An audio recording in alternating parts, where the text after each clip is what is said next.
Dana, hot dog.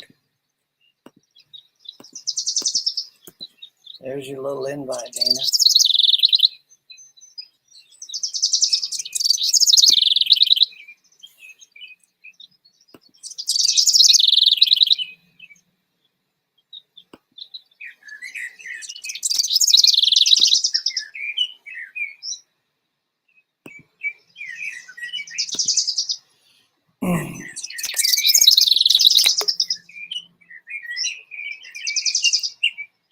Hang on a second.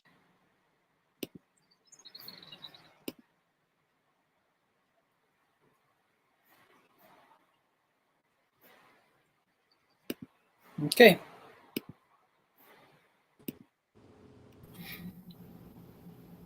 Doug. Greetings. I just popped in for a second to ask you. Oh yes, I asked this question in chat, but I think you may not. Did you see a question I just posted in chat? If not, someone must have. One of your moderators must have not liked. No, I didn't see anything. Yeah, so somebody bumped me. So I guess I'm going to need a wrench. Yeah, if I could, if I may, please, sir. Yeah, you're the only one on YouTube I know who gives a wrench to basically anyone who asks for it. That's something. That's beautiful. That's beautiful. And I know God takes note of that, which is the best thing. Not whether I appreciate it or not. Sure. Yeah, and the way you treat people, I mean, it's amazing. Because I heard others say this as well. I think it was in an earlier vid, and so yeah, I learned from I've learned a lot from how you deal with people. So I'm not there yet, but I'm striving for that as well as the others have also said they were doing. Yeah. So my question was just the birds. How many birds do you have? And they're beautiful, and I listen to them all the time because it just are these your pets or outside or where is that, or are you just playing a recording? I'm playing another YouTube video of birds. Oh, what is that? I'd love to turn that on to me, that's music to my ears, and I'd like to hear it. Could you put that in the chat, the link for that? Yeah. I suppose I could. All you have to do is search for morning birds. Do a search in YouTube. Okay. Under morning birds. And a dozen of them will come up. Ah, see, all this time I thought, wow, he must have a bunch of birds in the cages around here. And I thought those were your pets. Okay, but thanks for clearing that up for me. Yeah. And thanks for coming back tonight for another show. So your YouTube name is Bill Bright, right? Right. But my real name is Doug. Yeah, I know. I'm looking for Bill Bright right now. Oh, okay. And I don't see that you're in one of the kicked out group. Well, isn't that weird? But nonetheless, but why wouldn't you see my my question? Let me try When it did you again. put it in? Because I didn't see a question I from you Yeah. either. See, nobody reacted to it, so I automatically supposed that Yeah, was the just case. type in hi right now. And, let's see. Okay.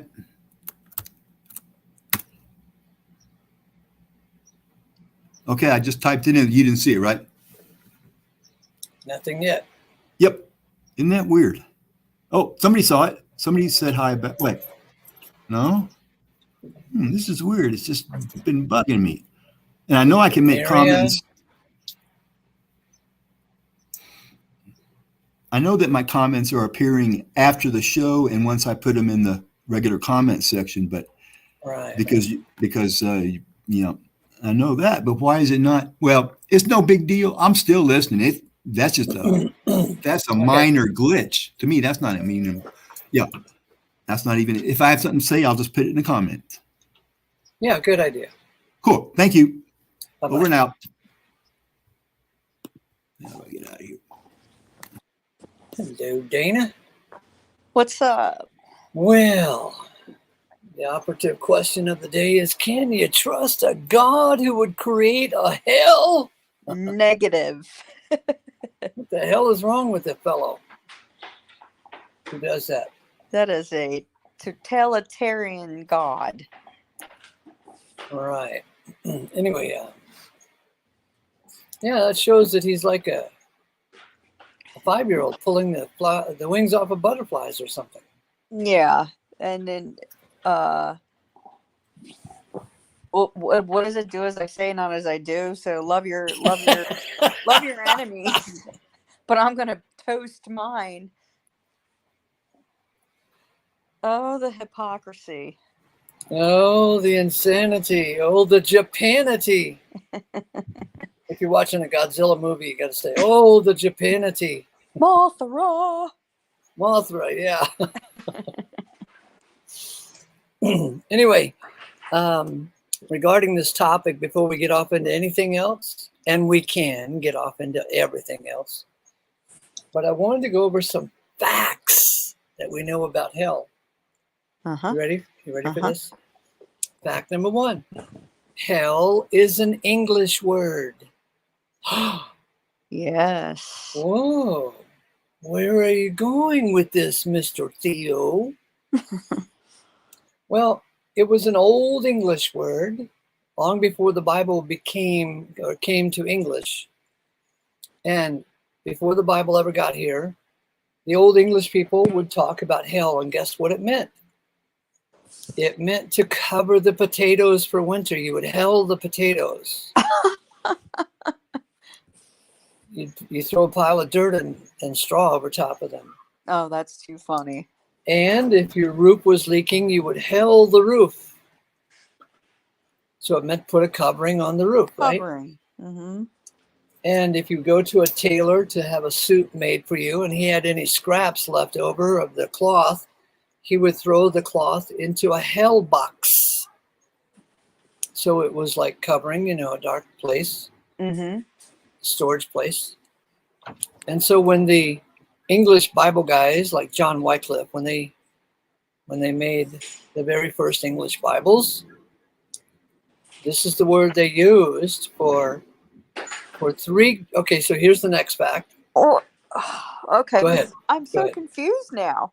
So they just took a random word and made some random definition up for it? Well, they didn't know what to do with Gehenna and Hades and Tartarus. There's 3 different Greek words.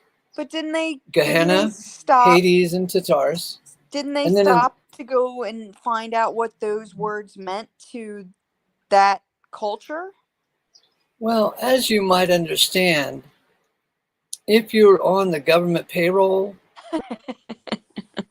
you know where I'm going. Mm-hmm. You show up late, you go home early, you take a long lunch break, you can't be bothered with doing a good job. Right. And oh my God. Oh God, yeah.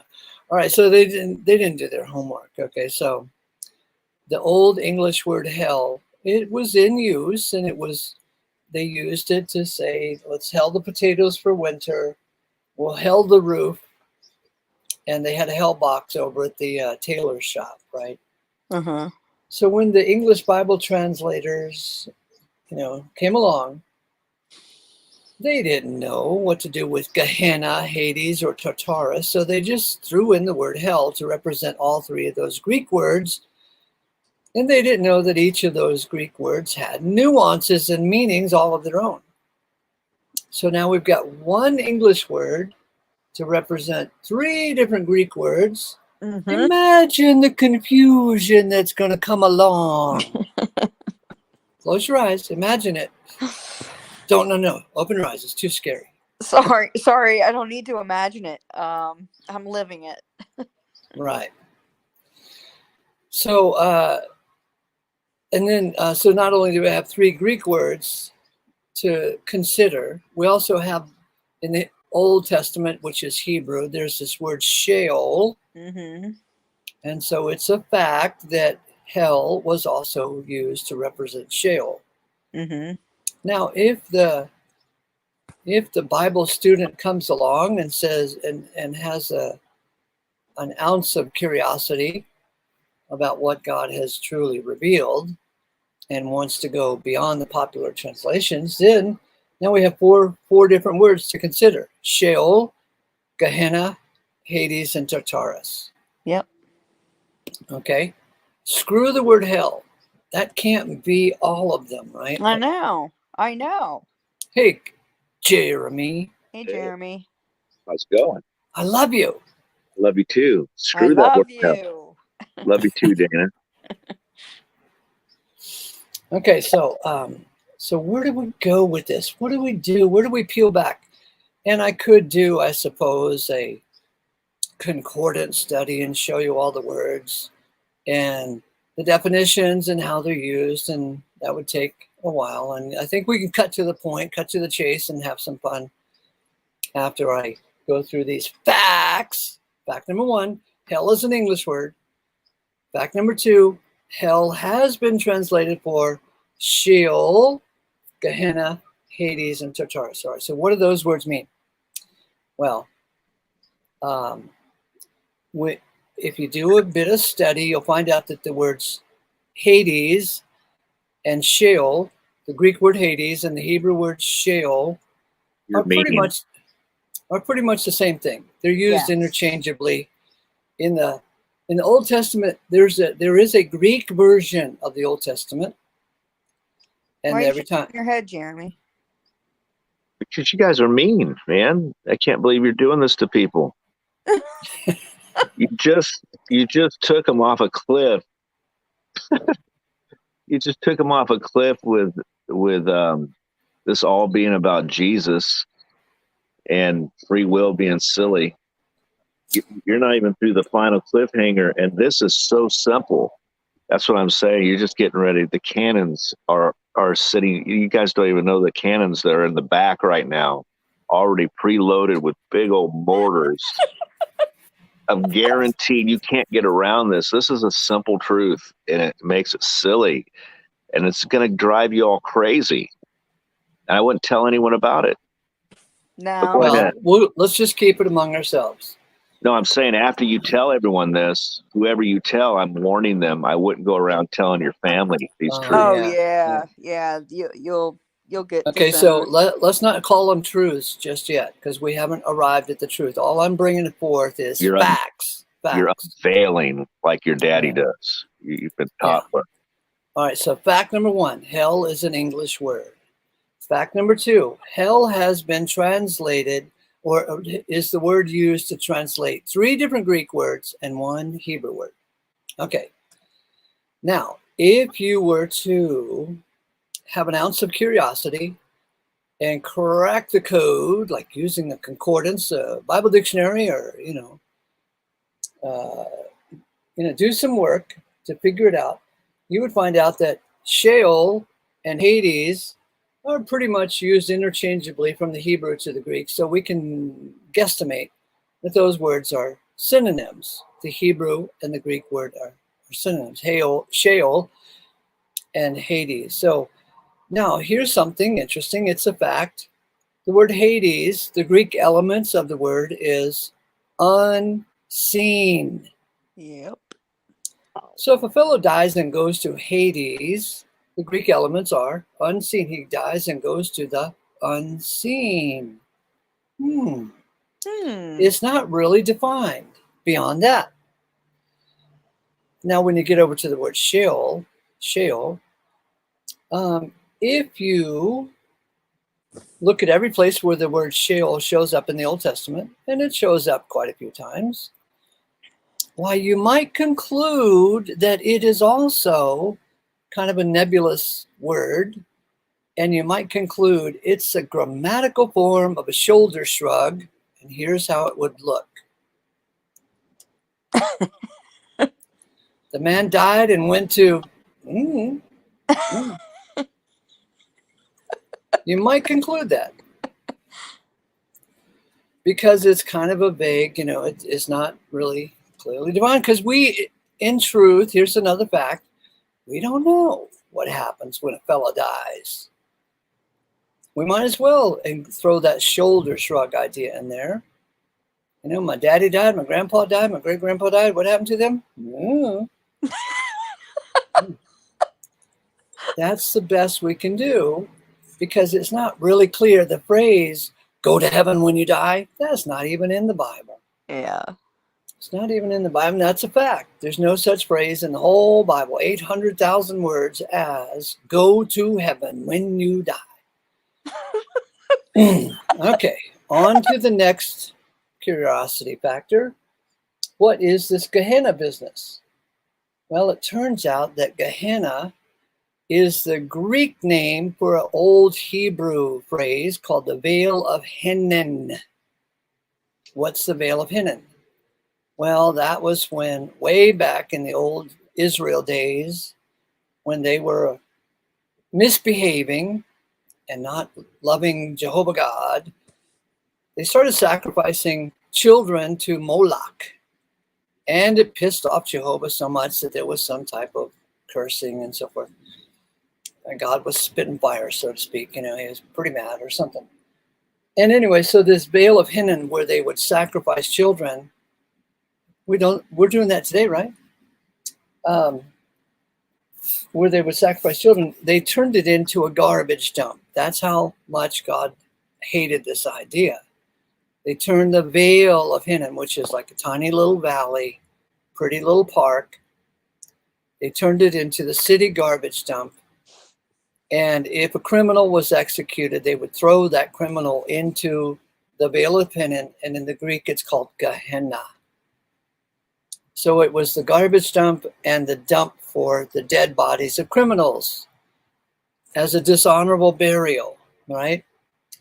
And when Jesus comes along, he's telling the Pharisees, knock it off, or you'll be thrown into Gehenna.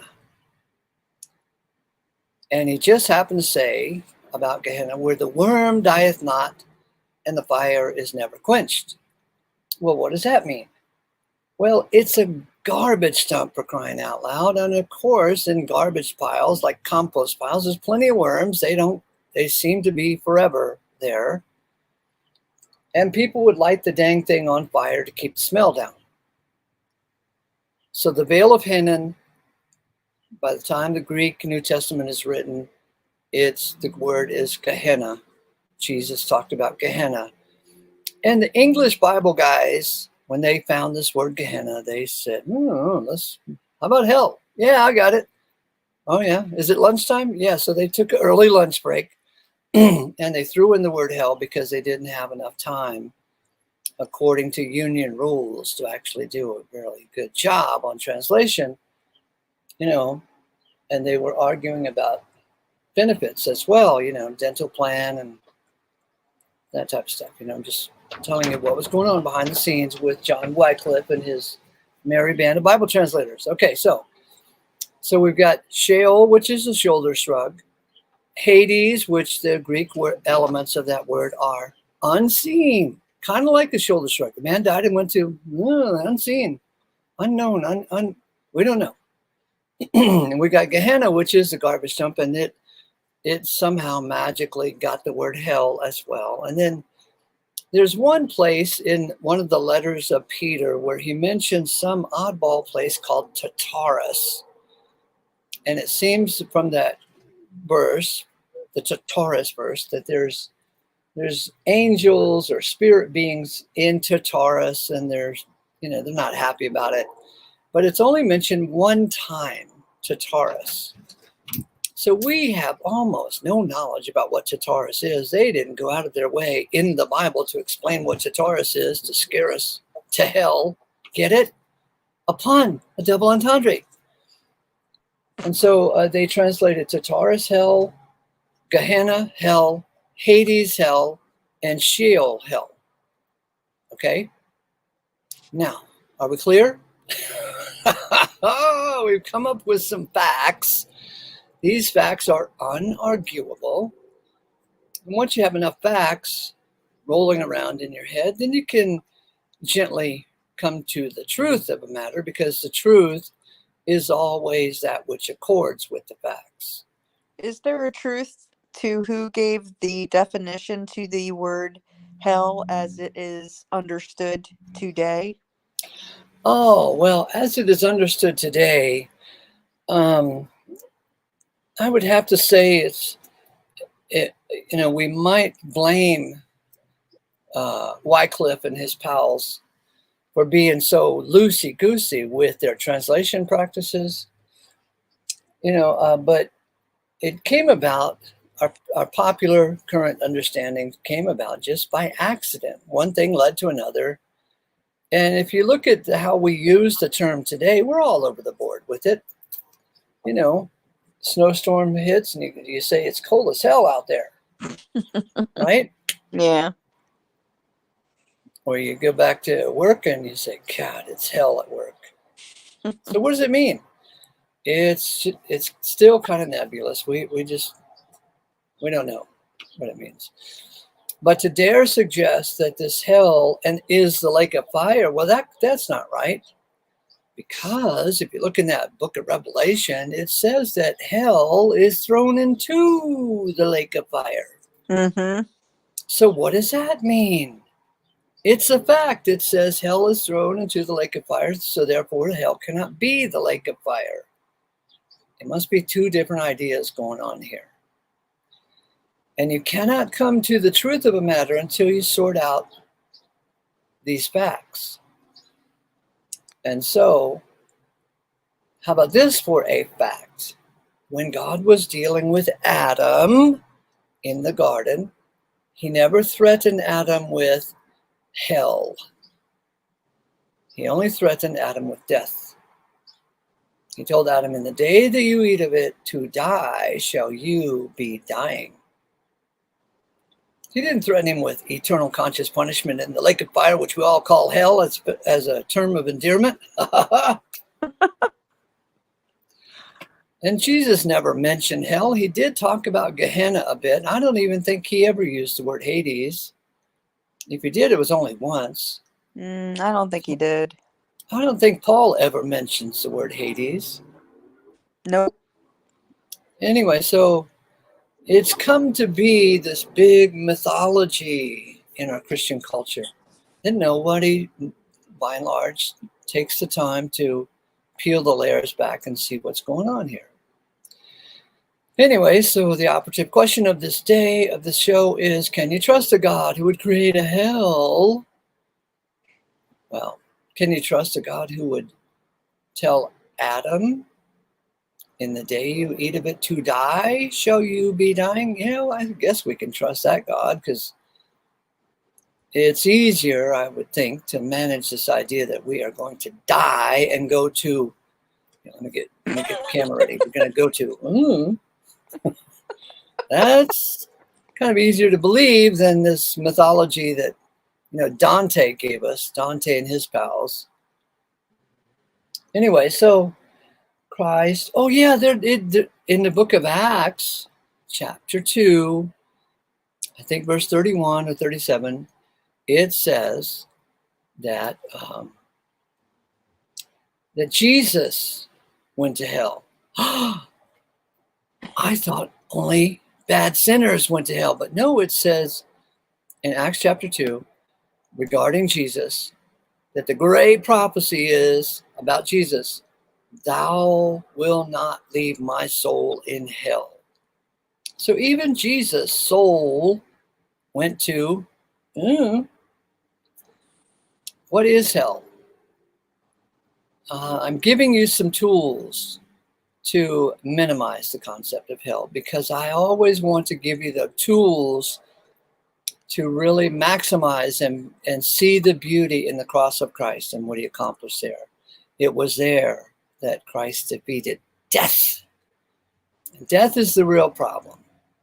Hell, Hades or Sheol, maybe even Gehenna, they're related to death,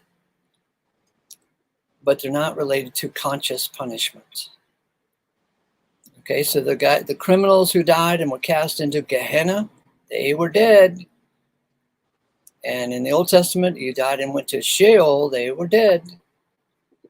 And Jesus died, and the prophecy says, you will not leave my soul in Hades. So, in other words, a kind of a hint that God was going to bring Christ back to life. And so the cross of Christ is about the defeat of death itself. And that's really our biggest problem that we have to deal with and face. And that's really what God has to deal with and face.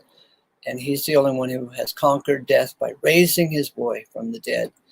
And there you go. There's your nutshell.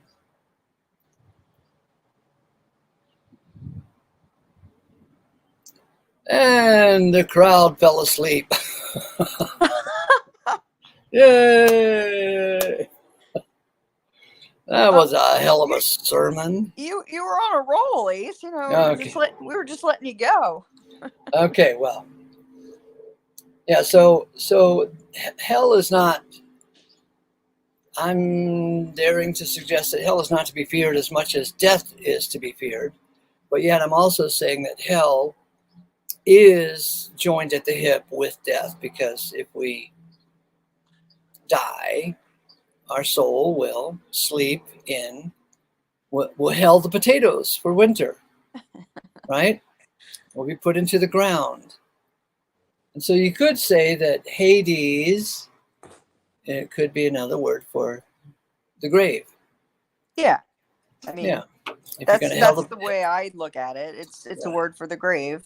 And you can call it the unseen because, when God takes your spirit, his breath back to himself, you're unseen because you don't know where anybody went. I don't know, where'd they go? Exactly, yeah. So the whole program is God's operation and God's promise to bring us all back from the dead. Boy, has he got his hands full. But at least the miracle of bringing someone back from the dead has begun, in that he brought his son back from the dead as a promise and prophecy that all will be brought back from the dead. That's right. Amen.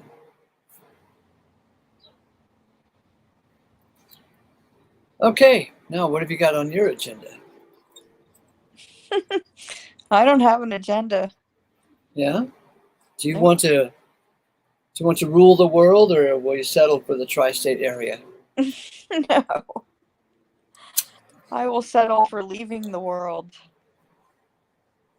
Leaving it in my control? Yeah, you can have it. My capable hands? I think you would do a fine job. I think I would trust you in charge. Although you might force everybody to start their own gardens or starve to death. Uh-huh.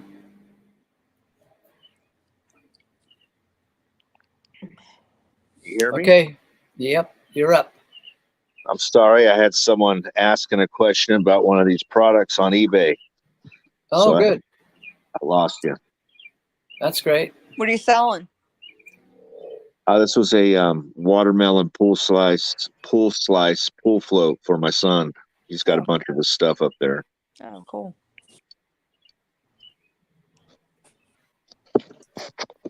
The rest is trapped at Mama's, apparently.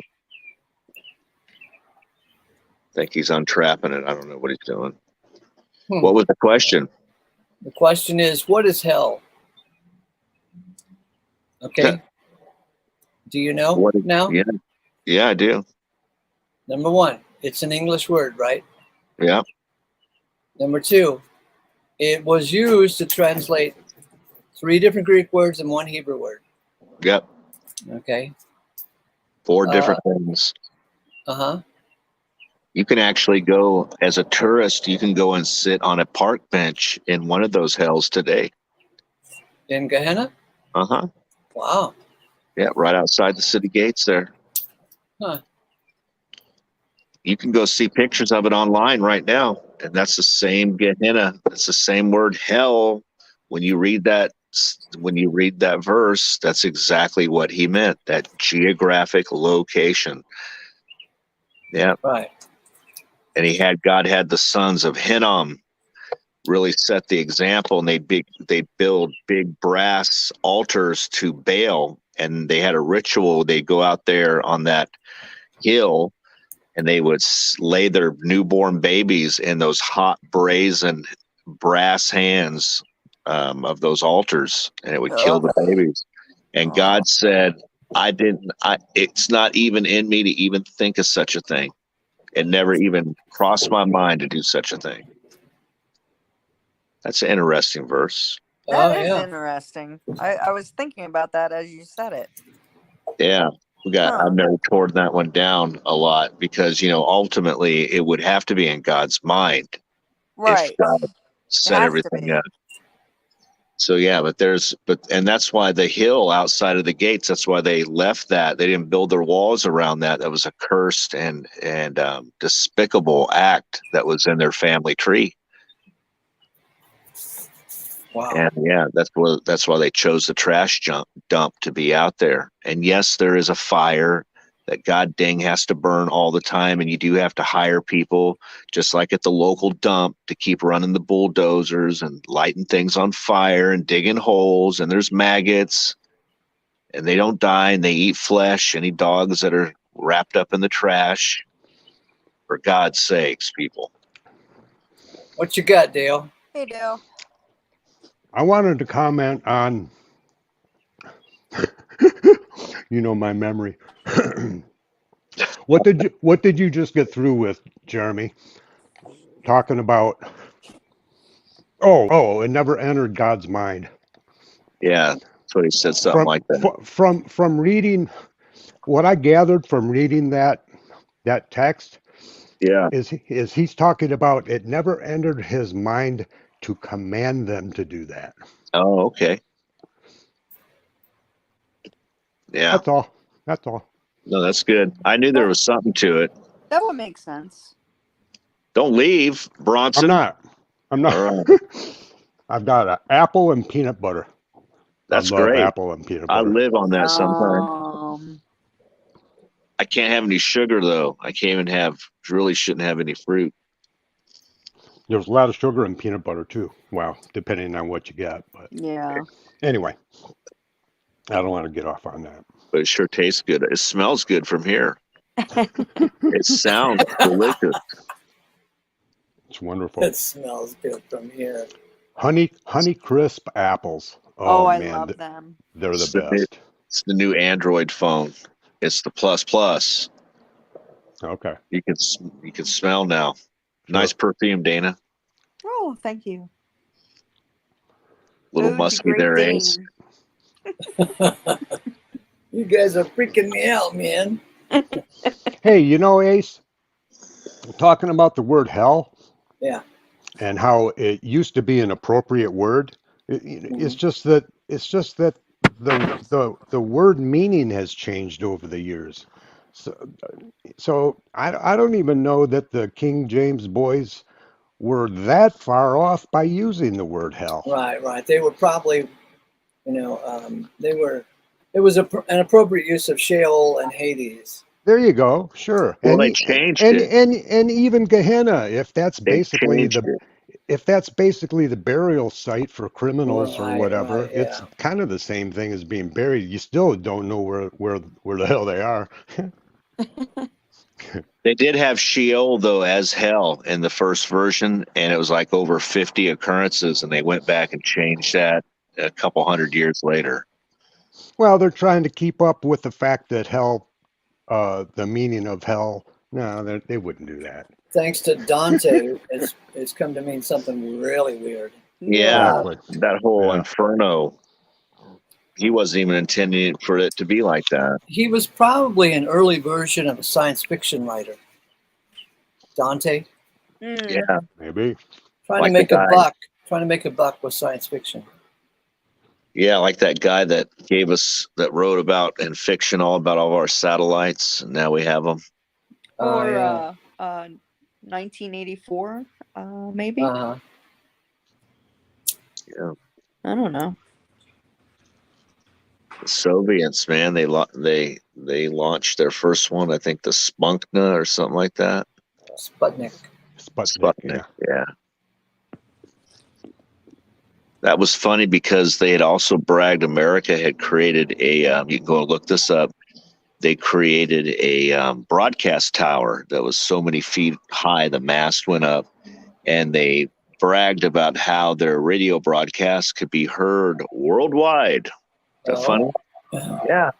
And it Huh. could be analog signal heard worldwide. Wow. That's one of the main reasons given for satellites now. The best reason I've ever heard though for all of this these satellites is the LFE low frequency for submarines. If you think about all these submarines being so deep in the water, Yeah. and the low frequency is what can travel down through all of that dense depth, and there's rocks and caves and mountains. Yeah. It's that low frequency that can be bounced if there's something to bounce it off of Is it and reach Is it- around. is it like a subwoofer? It just Yeah. penetrates everything. Yeah, that frequency of well, they do it now and find oil just by shooting the sounds down. They know exactly what oil is going to respond like in the ground. Sure. So that's not even a mystery anymore. But yeah, so it's the ultra low frequencies that can be used to communicate with a deep submersible vehicle Sure. on the other side of mountain ranges and stuff. If you can get something to bounce it off of, which is why I think there is a lot of metal in our skies. Oh yeah. No. Well, that explains, Dana. You'll be interested to know this. What's They're that? going to reinstitute the moon program, the moon landing program, and they're going to use midgets to fly to the moon Midgets? because they don't weigh as much, and it'll And- save on petrol. And Coke is going to be the sponsor. Oh my god, what a shit show. Yeah, I think I heard it was $50 million for one 15-second commercial, and Coke already has 3 of them lined up. Dear God. They said Stop they were the going to do lunacy. something like sneaky, like leave one of their product placements like on the moon in the shot. Or, No. That's clever. that's clever.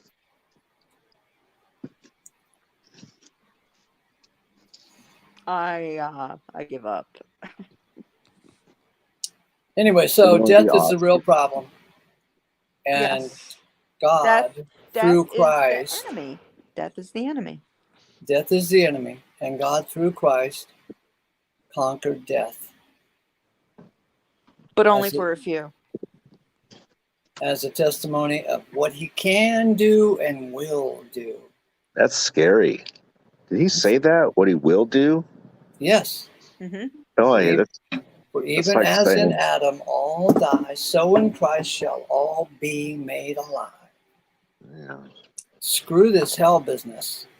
And he's willing to do anything. Show me the cross. Yeah, he's willing to do anything to make peace with his creation. Have y'all ever seen a character by the name of Dan Pena? He's Oh, a yeah. multi-billionaire. I doubt he's a multi-billionaire, but he does wear nice suits. He does. He does. But what I do appreciate about him is his frank candidness of the character and mindset required, to make lots of money in this Western world. It's pretty brutal. But anyways, I just seen when God said he can and what he will do, it's scary. He's not messing around. Hey, There's Dale, hot wasn't it fears you involved. that pointed out that the Old Testament says the judgment of God is God's strange work? Well, somebody else was talking about that. I just commented on it, that it would be strange. At least I don't know if it fits along with the context of that verse, but it would be strange for me to consider God a strange work of God to be commanding this obedience that he's going to, that he knows you're going to ultimately fail and be put to death. Uh-huh. You're even,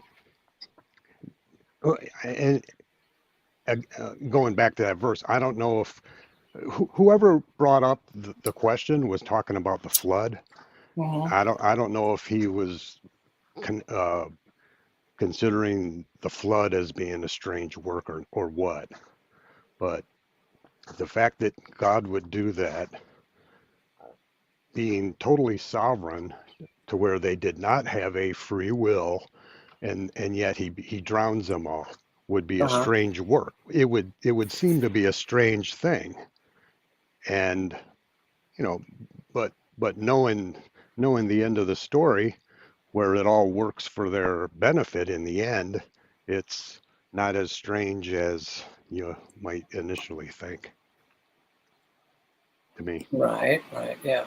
So again, I don't know if those verses that you guys were talking about were, if that was at all the context of what was being spoken about when it referred to it as being strange. I don't. Well, I'll take a spin on it. There you go. I think that just that he says that the judgments are his strange work. It's not like, it's not like he lives for them. It's like repairing, unplugging the toilet. You don't live for it. You got to do it. There you gutting a deer or something. Yeah. Got to be done. We got to have a little bit of judgment here so you guys can see the light. Praise the Lord. I saw the light.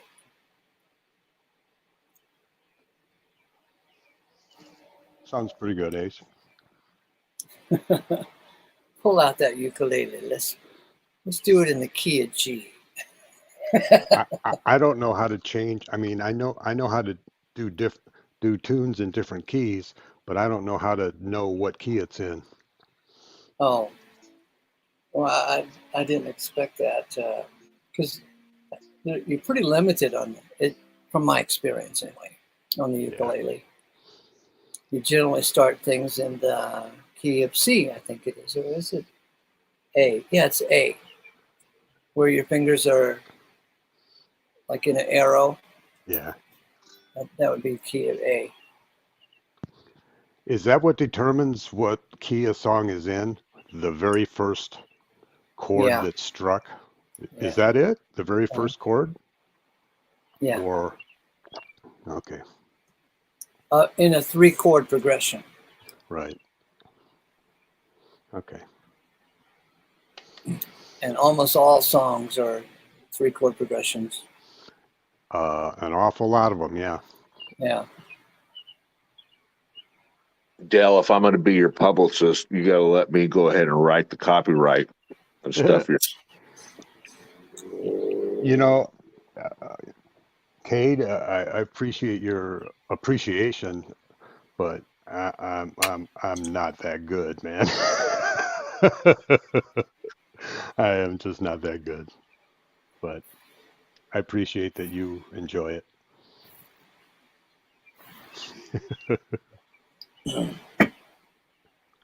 Ace knows. Ace plunks along on the uke too. He knows. You Yeah, do, Ace. I do. Yeah. Thought you'd be a violin man. I have one, but I just have never got used to playing it. Maybe I'll pull it out now that you brought it up. Because if there's carpet on the water, then Carpet on the water. carpet on the water, then you know something is really wrong. Oh, listen. Let's see. I believe it was Kate and I talking on the phone, or it might have been Soup and I. But I was telling one of those boys about animal behavior, being that I have a little bit of experience with backyard animals and farm animals, and you know how the free willers come at us, you know, with guns a-blazing, and they keep telling us they have a free will. And I keep thinking to myself, you know, if you had a free will, you'd be much more interesting and less predictable. That's predictable. Right. But you can see a lot of animal behavior in these free willers. And so I'll make a big generalization that I'm betting that a lot of free willers live in the suburbs and they have no idea about farm life and animal husbandry and so forth. So they can't see themselves. But if they got back to the farm and could see the behavior of animals, they'd say, wow, there's not much difference between us and the animals. So how can we say we have a free will? And I'll tell you what I mean. So if you have rabbits and you have female rabbits, right? And each female rabbit has their own cage. If you introduce another female rabbit into that cage, those nice, pretty little females, they turn into a homicidal maniac. They will fight to the death to get that other female out of there. And we see that with human females. How dare you touch my man? How dare you kiss my man? How dare you take my man away? They turn into homicidal maniacs too. So what's the difference between rabbits, female rabbits, and female humans? Nothing in that regard. And then, you know, I have often said with you guys that family is where you find it. Well, about 3 months ago, someone brought me 3 baby ducks and 2 baby chickens, and they had bought them at the same time, and they kept them all. And then a teenage girl, a 14-year-old girl, bought them and had them in her closet until the parents discovered it, and the parents said, "What the hell?" And so they made her get rid of these 3 ducks and 2 chickens because, you know, they didn't live on a farm or have a big yard, or they weren't prepared. It was just a little 14-year-old girl who was out of control buying these cute little animals. Anyway, so they brought them over to me, and I kept them in the cage until it was warm enough and they were big enough to go outside on their own. Well, there's some other chickens in the backyard, and the 2 little chickens, now they're big enough to hang out in the backyard. The 2 little chickens did not instantly run over to the other chickens and bond with them. They all huddled around the ducks and the chickens, these 3 little ducks and 2 little chickens. Mm-hmm. Family is where you find it. Yeah. Right? If you can't be with the one you love, love the one you're with, right? Yeah. Oh. Sorry about that. And so, and I remember one time I was on a horse farm, and maybe I was there to ride horses. I can't remember, but the takeaway was the female on the other side of the fence was in heat and the male was doing everything it could to jump over that fence and get at her. I mean, you couldn't ride that male horse. It had no interest in you riding it. It was horny. It was after the female.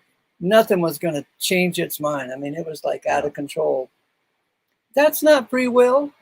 And again, you take it over to the human condition and you see the same damn thing. What free will are you guys talking about? Yeah, the rabbit women of USA. And rabbits have a pecking. I mean, rabbits and chickens, not rabbits, because I keep them all in separate cages, you know. In order to avoid having 100 rabbits at the end of 30, 40, 50 days. Yeah. But chickens, you know, you let them run out there and they form their own cliques and they have their own pecking order. The same with humans, same with women, same with men. There's a pecking order that develops in a natural kind of way. What kind of friggin' free will do we have when we are behaving exactly like the animal kingdom? If the free willers had free will, they would be more interesting and less predictable. What do you got to say about that, Dale? I think that's a good way to look at it.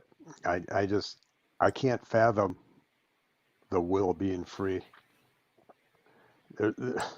I don't even know how to articulate that, because it's just every single moment that I've ever experienced has been part of what's shaped and formed me into who I am and what I like and what I don't like, and it's going to continue going that way. Everything is going to be affecting me. I like to say every single thing we do is a reaction to something. Right. I don't care what it every is. single thing we do is a result of our understanding, our ignorance, our biology, our parents, Hormones, yeah. Well, yeah. our Hormones is our damn biology. evil brothers and sisters who live in the same house. There's a pretty famous book, not terribly famous, but it's called Why Men Are the Way They Are. And it came out way back in the 80s when the men's movement was popular. And if you read this book, I'll give it to you in a nutshell.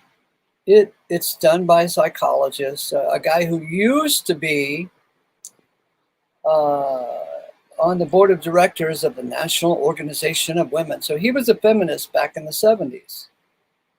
And they kicked his ass out, kicked him off the board of directors when he wrote an article, because he was a published author and wrote books and articles for the magazines and so forth. He wrote an article because he found a bunch of police statistics that showed that women kill their husbands in the same amount as husbands kill their wives.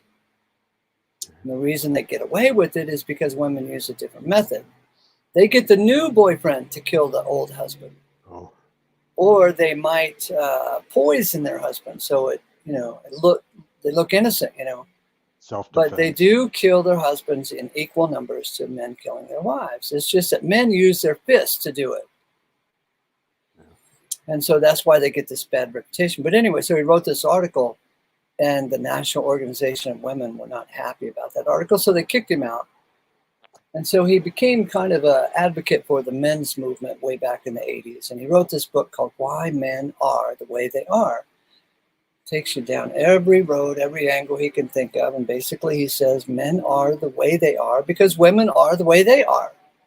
Certainly. Yeah, it's just a response. Factor. Yeah. Everything is just a response. Yep. And so my argument with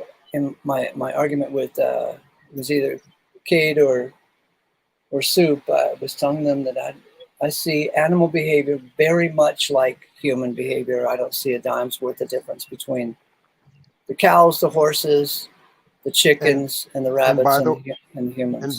And by the way, women are the way they are because men are the way they are too. Of course, it goes round and round. Yeah. David, Hey Dale, how you doing? how you doing? Hanging in there. Awesome. You lost your Yeah, I beard. was just yeah. Well, I'm doing some work and I wanted to make sure that I looked my best. So I got a haircut and I got a shave. Sweet. Or at least a clipper. I haven't actually shaved it smooth yet.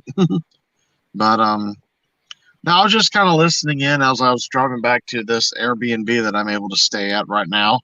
And uh and so I I'm hearing, the thoughts and the things being said about, okay, how can you even fathom a free will? How can you even fathom, that kind of thing? And oh, is everything we're doing just a reaction to something? Um and now before I continue, let me make clear, I believe that there is only one absolute, and that's God. God is absolute. Everything comes from him, everything is for him, everything goes back to him. There is the reality that we live in, You're which a is heretic. You're a heretic. created by what? You're a heretic. Oh yeah, sure. So there is the reality that we live in, which is created by God, prescripted by God. Everything that we live is by God. So let me say that in advance, up front, so that way nothing else that I say should be construed as conflicting with that. Okay. And so anytime I say something, well, that, whatever I'm talking about is All right. prescripted by God. Move on to the point. Move on to the point. Thank you. Okay, thank you. So in our reality, we have choices to make. In our reality, we can choose what to do. Like, for example, I wasn't really intending to hop on here. That was not my intention. And as the conversation goes along, I'm thinking, I could say something about that. I could say something about that. Of course, Oh, and God, there we go. and I'm driving along. And so I get here, and I know that I'm going to be doing some stuff when I get in there. I can be listening to you guys, and I will be listening to you guys when I go in there. And it's just a matter of, like, I sat back to myself and I said, okay, should I enter the conversation and talk for a little bit, or should I not? Well, I made the choice to enter into this conversation. All right. Okay. So Move on to the point. Move on to the point. So when it comes to free will and making choices and stuff like that, here's the thing: is this. I've taken a lot of time studying and looking at the law of attraction, and one of the things that I discovered that I can do is I can get to a point where I can quiet my mind to where I can purposefully think things instead of just have a clutter in my mind. Now, have I gotten to the point where I can keep that up and everything? No. Right now, there's plenty of clutter in my mind. But there are times when I'm able to calm my mind down. And if I really take the time to, I can really clear my mind to where I can decide what I'm going to think. Again, that's prescripted by God that I did that. However, when each person is putting forth their energy that God has created them to do, the way that I learned that how it works is that because like attracts like, everything that is supposed to happen when you put forth that energy, you attract the person who's putting out their energy that is attracted to your energy. And if there's like a group of 20 people, all those energies were attracted together, whether it was a a Democrat and a Republican fighting, or whether it was somebody from the Baptist church fighting with the Catholic church, or whether it was two people that were getting along and they decided to go to the movies together, or whatever the case is. And whereas some people, say, oh, well, that's their free will, that's their choice, and then they're attracting that and it's law of attraction, I see it as the grand tapestry of God's handiwork of putting everything together in its place. And our experience is, when we don't know better, is that, oh, we're making the choice, and we're and if we know anything about law of attraction, then okay, we've attracted that into our lives. But I'm falling asleep here, David. But Falling asleep. Move along to the point.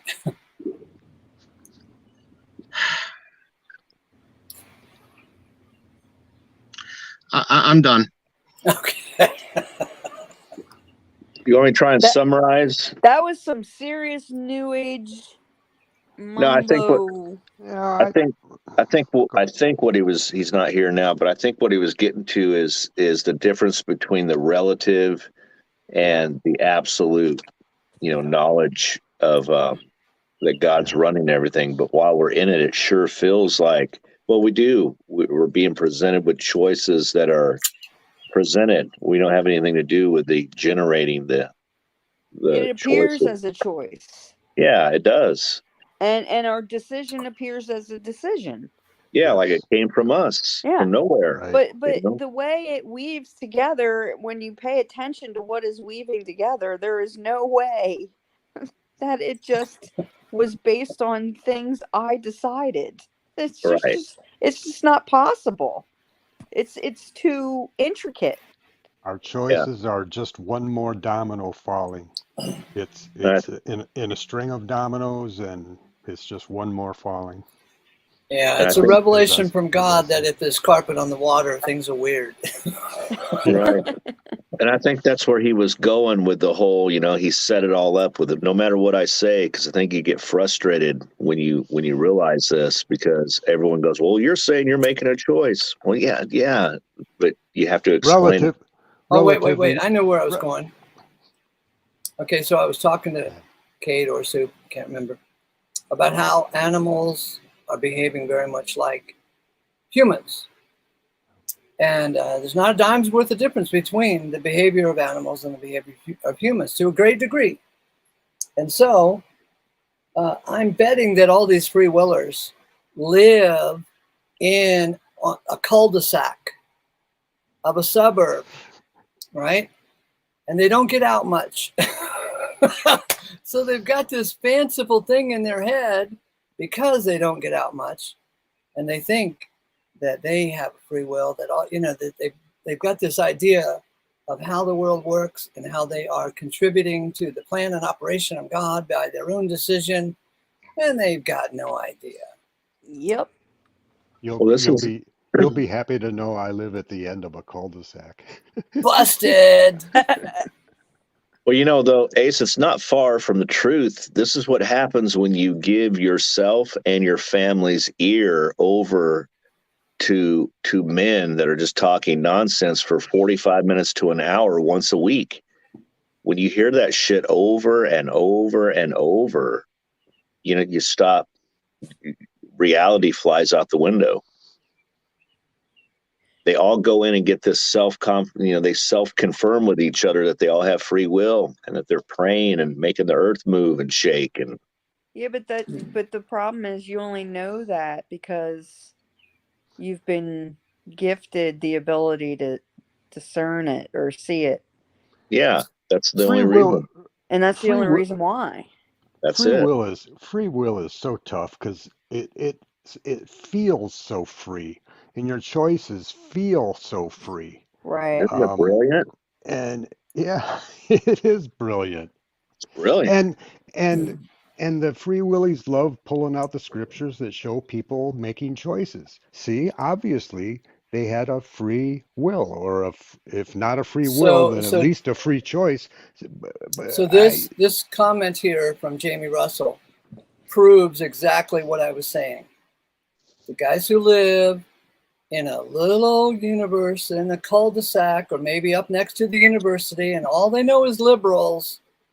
This is fucking bullshit. Animals do murder each other. Rabbits will murder each other. Yep. Hell yeah. In the rabbits, the cute little My dragon. pet dogs want to murder each other currently. Literally. I They'll have to break keep them rules. separated. They break their moral code when they get hungry enough. They certainly do. So did you hear me, Jeremy, when I said if you introduce a female rabbit into another female rabbit's cage, They fight.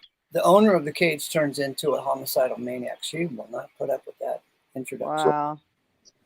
Well, that's true in life too. I've lived it. I've seen it in action. I'm serious. And if you do have two female rabbits that grow up as brother and sister, or two sisters that live in there, and they kind of put up with each other.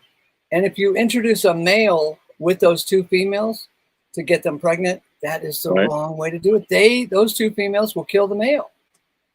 Ah, Wow. So you have to introduce the female into the male rabbit's cage. let them get their status. Yeah, so that she knows that she's not the boss Ah, of that cage. Crazy. yeah, that's what happened to my cage.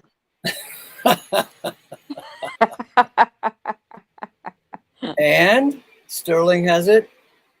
There are some chickens and rabbits and so forth that are just terrible mothers, Yeah, they don't know any different. like the humans have terrible mothers. Yeah, all based on how they were raised themselves. That's I don't what it's know if saying. it's based on that or something else, but some female rabbits are terrible mothers. Some female cats are terrible mothers, and so forth and so on.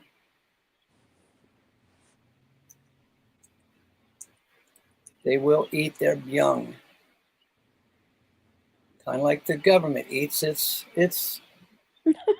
People. subservience. It's people, yeah. This is sad. What? That God has subjected us all to vanity against Yeah, our it's rough. It's rough.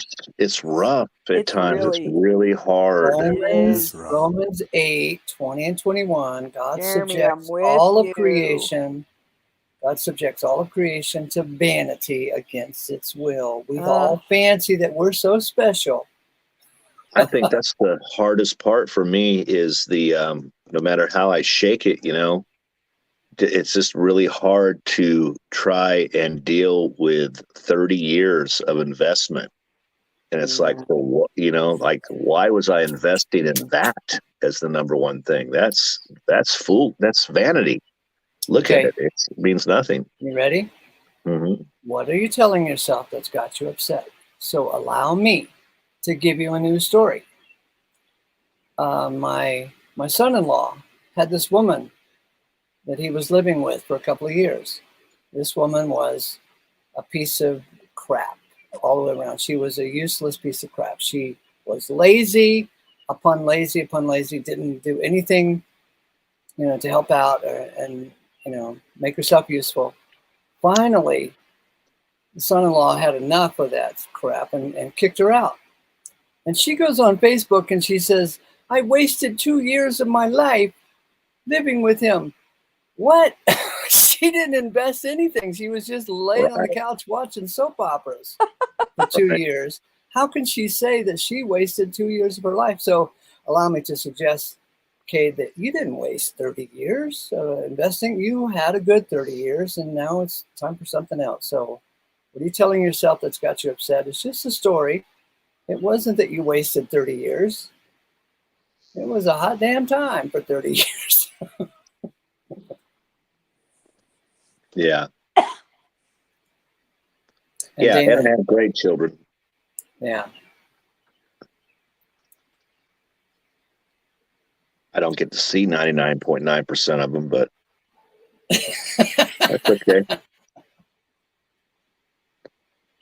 Or talk to them. Are they going to take care of you tomorrow? Who? Your kids for Father's Day. Oh, shit, I didn't even know it was Father's Day. Yeah. No, I don't expect that. Yeah, that's no biggie. That's too easy. Hey, you know, tomorrow's Father's Day, and God is the Father of all, so be sure and wish God a happy Father's Day. There you go. Yes. There you go. No, and I also, I understand where people, especially when God gets you out of something and provides, what have we obtained that we haven't gotten from him? Well, when we're not thinking that way, when we're thinking like, we're making these choices, you can't help. This goes with it, which is when you do make a good choice, well, my gosh, you expect others to be able to do that too, usually in your time frame as well. And this might have taken you 20 years of repeating, dumb shit stuff over and over and over until you get it. And then immediately you finally get it right. Yeah. And then immediately, when that happens, our stupid flesh, our fallen, yucky crap that's self-seeking all the way, it automatically feels it gets the right and it gets the justification to demand that shit of others. If I can do it, you can do it too. And you don't have to wait 20 years like I did. What's wrong with you? Yeah, what's wrong with you? It's horrible. I would never park in front of a mailbox. And no one likes to be told what they're doing wrong. I mean, that's been proven. So why is this the teaching method? Well, you teach something, you tell someone to obtain something that's unobtainable and that you know how to do it. Well, they keep coming back week after week, week after week, week after week. Yeah. And then they get brainwashed more and more and more. It's just, wow. It's a brilliant, disturbing thing he's got going on. You don't want to mess with him. Years ago, I saw old video, black and white. It wasn't video. It was back during film, so you can't call it video. So I saw a little old film of the Soviet Union and some a walled city, and there were guards up on the wall. And there was a sign on the grass that said, "Keep off the grass." Well, anyway, these guys the Soviet Union people were protesting something or another.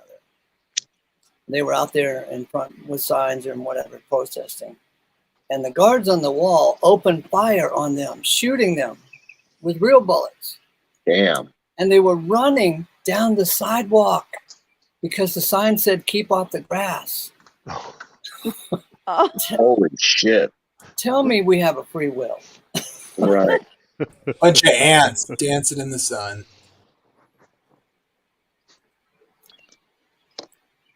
Who cares? Man. I mean, Are you here to defend free will, yes, sir. Jamie? Okay, knock yourself out. Well, if free will is false, then No, we'll agree with you that humans have a will. okay, but if it's all pre-decided, I would say the idea of praise, blame, guilt, justice, mercy, even love is ultimately meaningless, and we're no different than animals, and there's no beautiful story behind this whole shit show. Okay. You win. You feel like you're losing some identity and purpose with free will going out the window? Yeah, I think if free will isn't real, then it's a delusion. And we all operate, even if we're determinists, as though free will is a thing. We get pissed off when someone cuts us off, like they could have done otherwise. When someone hurts us, we are hurt, and we think they should have done otherwise. And if every reason I give you to suggest that we do have some kind of free will that's of true countercausal freedom, then if you're going to put that away, Wait. What is countercausal? could have done otherwise, like Could two have been for fork in the otherwise. road or whatever, like agent causation, let's say, like that Decisions come from the agent, not from any other. Like ultimately, the choice is made by the agent, not by. But where did the fork in the road going to two different locations? You didn't come up with those two destinations that you now have to choose from. That's Indeed. Yeah, that's you're true. not involved with that. Right. And so it's definitely constrained for sure. Maybe some sort of, Definitely. I mean, that's just it's like oxygen. We're breathing oxygen and exhaling carbon dioxide. I don't care if you can't see it. sure. I know it's true. There's nature and nurture is a huge factor, right? But like But we celebrate it when someone's living in a hard upbringing or something, and they overcome it or something. Like that's praiseworthy, let's say. But if free will isn't true, it was just a roll of the dice. It's just God, always. Well, wait, but here's the point I want to make about that. The last thing I'll say is, if every reason I give you to suggest you have free will is false, I posit that you have absolutely no reason in the world to say God has free will. Therefore, it almost is like God doesn't exist, because God is just doing what he does according to his nature, and we don't understand where his nature comes from. And therefore, really, the true God is fate, and whatever decided God's nature that was outside of his control, and he doesn't have free will either. I mean, after all, he does the best thing. All that only works when you just laid down that little presuming or presuming that God doesn't have free will. God's the originator of all will. Yeah, but what argument can you give me to that? You have some way of ascertaining that he's free, especially if everything's just a bunch of dominoes falling over. How should I trust? I would just use scripture with you, because I know that you view that scripture as a big deal. It means something. So I would just say, yeah, it's written all over the book that God is one, that there's one God, that God is the subjector and the placer. I mean, those two names are just incredible right there, those titles. That God gets whatever he desires. Whatever he desires, he gets. I could go on, and everything that the camp that you're supporting says, it's made up of all these weird word terms and conjecture. It's just got a lot of confusing, unsound and unplain sounding speech to try and describe it. And it's so fought for. Like, why do you need it so bad? Why do you need to be the one loving for love to be considered real? I was just saying what appears to me would be the case. Like, it just seems like that's so important. Well, because like I said, I think if all those reasons in the Bible that suggest we have choices in a libertarian sense, if those are just delusionary or illusionary, seems like. Why do they have to be delusionary? Why can't it be why can't you be the servant? Why can't you be the created? Why can't you be the created one and look at the creator with awe and like wonder, like, wow, you're putting me through school here. These are things I must know. Why does it have to be the satisfying of this creature's mind that was created in the first place? It doesn't. I can live when you see somebody in the scriptures making a quote unquote choice, all you're seeing, as I understand it, is their will in action. So right, you can always undermine the idea of libertarian free will. I agree with that. Their will is in action, and determined. Again, since the will isn't free, and choices are an extension of your will, when you choose something, you want that thing. Want and will, to me, is the same word. Yeah, but this is the difference between humans and animals. We can look at it and say, I want cake. I don't want fat. Lots of differences. And you can say, I really want cake, and you can give into that, or you can say, no, you can resist. Deliberation, free will. Animals can do that. No, they don't. They always choose. What do you mean? No, they don't. Desire is, unless they're trained to do otherwise. That's all we do is whatever we desire, whatever we want, whatever we will. Haven't you heard that just like with women, animals sometimes are unpredictable too? I was hoping you guys were going to laugh. I thought I was pretty funny in there with that. It is funny. Hens are the only female animals that have peckers. I Yeah. think that that came from my own inner cockles there. You know, That's in court. That's in a court somewhere here in California that I dare said that I was living with a few hens. they have peckers. I didn't go that far. I just said a bunch, no, quote unquote, you bunch of hens. There. That's in the court document. Nice.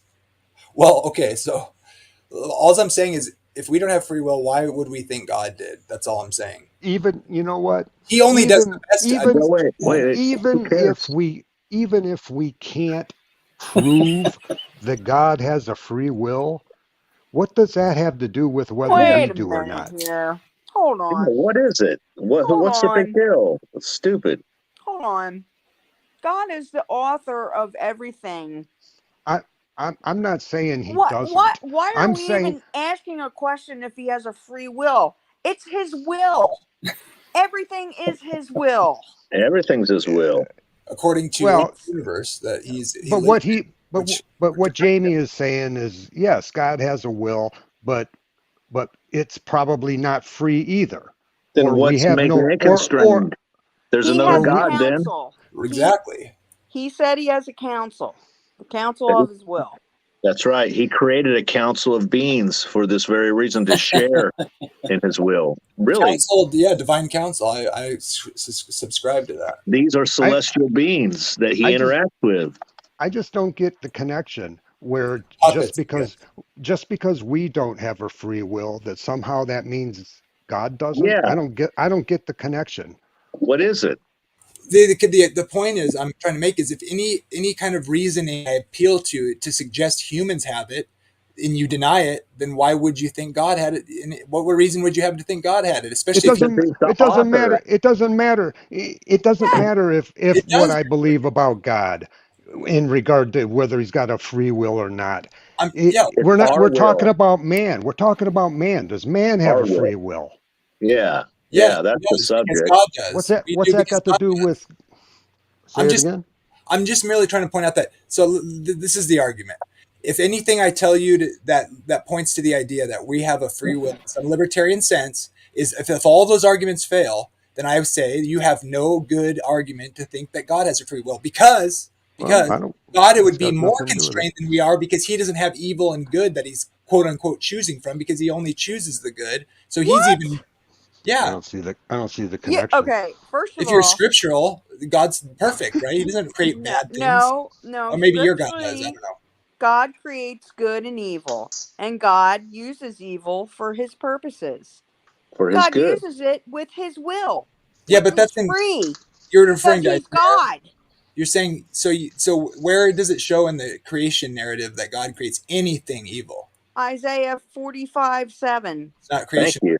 Not a creation text. It says he creates good. He says it have to be a creation my God! Here that's a sovereign passage.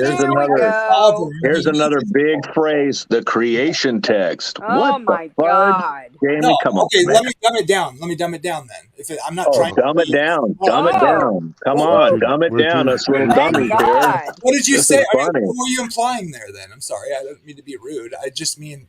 I'm implying there is one dumb person here, and it's not us. Okay. It's fine. I'm just saying, look, it's not a text referring to the original creation. Who cares? I don't give a shit. You just said, what are you talking about? Creation narrative. I'm just. Don't throw there's no pen that we're getting in called the creation text pen, and things now have to. Man, come on. I know. No, you're missing. Is what I mean is. Come on, man. I asked a question. Give him enough rope to hang himself. Channel. No simping for any industry either. I like Brando or Brondo. It's what plants crave. Man, no simping for sacred cows, especially. No. Well, I can't finish my statement. You won't let me finish my statement. I was trying to say is I asked a question. Doesn't it? I was implying that. Look, when it talks about God, when he created the beginning, when he creates the world and all the animals and the humans, it seems to suggest that everything he makes, there's no evil yet.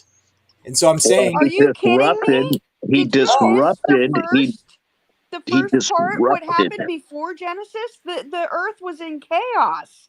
There and was a void. whole other Without form and creation void. before us. Without form and void. There's something theological. That's right. No, Who it did was in that? chaos. Who did that, Einstein? There's one God. There was no beings in that situation. I Are mean, that's you What? kidding me? it's talking Are you about full of poo? order from What? chaos. Who Oh, is your no. daddy, man? Your daddy can't kick anyone's daddy's butt like this. You got a crippled, gimped old man that has lost his teeth as God. What are you saying, son? My God isn't the. See, you're saying your God starts fires and then puts Your them. God Says, "Look at me, I'm a sucks. hero." Your God doesn't know anything. Your God is subject to freaking chance. My Your God, God is looking no, for instructions from the big cha-cha that he doesn't even know where it comes. Your God's in the same boat that we're in. your hens have peckers. Oh, sorry. Oh my God. This is hilarious. That was pooping on the chessboard. I'm glad this all came out of your mouth, to be honest. I'm glad it's this labeled now. Well, what's really Honestly. going on is you're not letting me make my points because I don't Well, know. your Go point ahead. really doesn't make any sense. You don't let me finish or show me that you're understanding what I'm saying. You're Well, not let's being, go ahead. I'm you're not being a totally good faith understanding what I'm you're going to saying. mute my mic. I'm muting my mic in Me too. I'm gonna hit I'm mute. muting it right here. So I look. I want to communicate with you. You're saying the better God is one that creates good and evil at the same time. I'm suggesting that God seems in the Bible to suggest that He created, like for instance, if you want to say fine, there was evil before the creation of the world because Satan fell in heaven. I actually subscribe to that. But still, when it talks about Him making Lucifer, it says He made him perfect, and then he became Satan when iniquity was found in him, presumably on his own accord because of uplifting his own beauty. So I Well, mean, in the Isaiah No, passage, well, now you got to creation. stop. You just made I put you on mute. Go ahead, Jamie. Preach the gospel of free will. Well, regarding the passage that everybody brings up, who's Calvinistic or deterministic, the one where it says, "I create evil and the good," or whatever, light and darkness. I don't think those two verses are synonymous. That is, light and day necessarily. Although I think that passage in the creation does have a kind of a prophetic inference you can make, but it's really just a literal night and day, I would say. But the good and evil is sometimes the reason some translations say calamities is to keep from having this misunderstood. In my opinion, I know there's other interpretations, but it's a calamity. That is, it seems to me like it's God saying, "Look, I'm sovereign over everything. I will use an army with bad intentions like the Assyrians to judge my people Israel, and I will then judge them because they did it out of evil, but I allowed it to use them to chastise my people who are also worthy of punishment because they're not obeying me." And so although He uses calamity or disaster to work out His goals, doesn't cause the people to do the evil act. He just orchestrates their evil in such a way that He can put it to use. That's my opinion. That's what I would say about the calamity passage. Or evil. I'm fine with you saying it's evil, but I don't think it's saying he made them evil to do evil. He uses their evil, and He's sovereign over the whole show. If Keep he's going. sovereign over the whole show, if Hang he's on, sovereign, Dale. Hang on, Dale. okay, I thought he was done. Keep going, Jeremy. Preach the gospel of free will. I'm done. I want to hear your response. Can I What? first say something? Can I first say something just Sure. to kind of like, and then someone else can respond. So that definition, that whole diatribe that I just heard was very similar. It sounded very, very similar in length, in depth, in freaking confusion and hypocrisy. Very similar to when I hear a woman describe her qualifications of the man she's looking for. Touche. Well, he's got to be strong, and he's got to be tough, and he's got to be willing to fight. And 6 foot and 6 inches and over 6 figures. They all want Satan, man. 666. so The modern day woman, not someone like Dana. why? Thank you, Jeremy. So if God is not purposely making people do evil, because he does create vessels of dishonor for that purpose. So are you saying he creates that person a vessel of dishonor, and then that person just randomly decides what they're going to do that's evil? That's an interesting passage. Like I have friends that are Calvinists, and we talk about this passage, and so yeah, I don't think it's meaning to say that, like, when he says, like, so in the context of that passage, he's talking about vessels used for have holy use, and he's talking about Paul's kind of answering the people that are wondering if God's plans have failed because so many Jews aren't believing on the Messiah, right? Their Messiah. So he's saying this was God's plan all along, and Jacob that I loved, Esau that I hated. It is kind of like you have to hate your parents over Jesus me. Christ. Listen, Jamie, listen, I cringe whenever I hear you talk about these sons of bitches, these Calvinists, and compare them and their thinking and everything to anything that I think. Man, the only thing that possibly could be something similar is the fact that we both believe that God is doing what he's doing on purpose, with a purpose, and is in total control. But these bastards believe God is torturing people, like in the past. He's having an idea. I want to torture people. I'm going to make them. I'm going to shape them this way. I'm going to number their hairs. Ooh, he's a psychopath, God. And they treat people like this, and they interpret scripture and God's character like this. So please don't think that we are anything like that. Okay. Well, okay. I know this is a safe space. I don't want to trigger you. No, I'm joking. So I know I hear what you're saying, and I've said before, I have sympathy for what you're saying. Like, determinism seems true on many levels. Okay, I can call it determinism then. Okay, I have an issue with determinism because I think that's evil.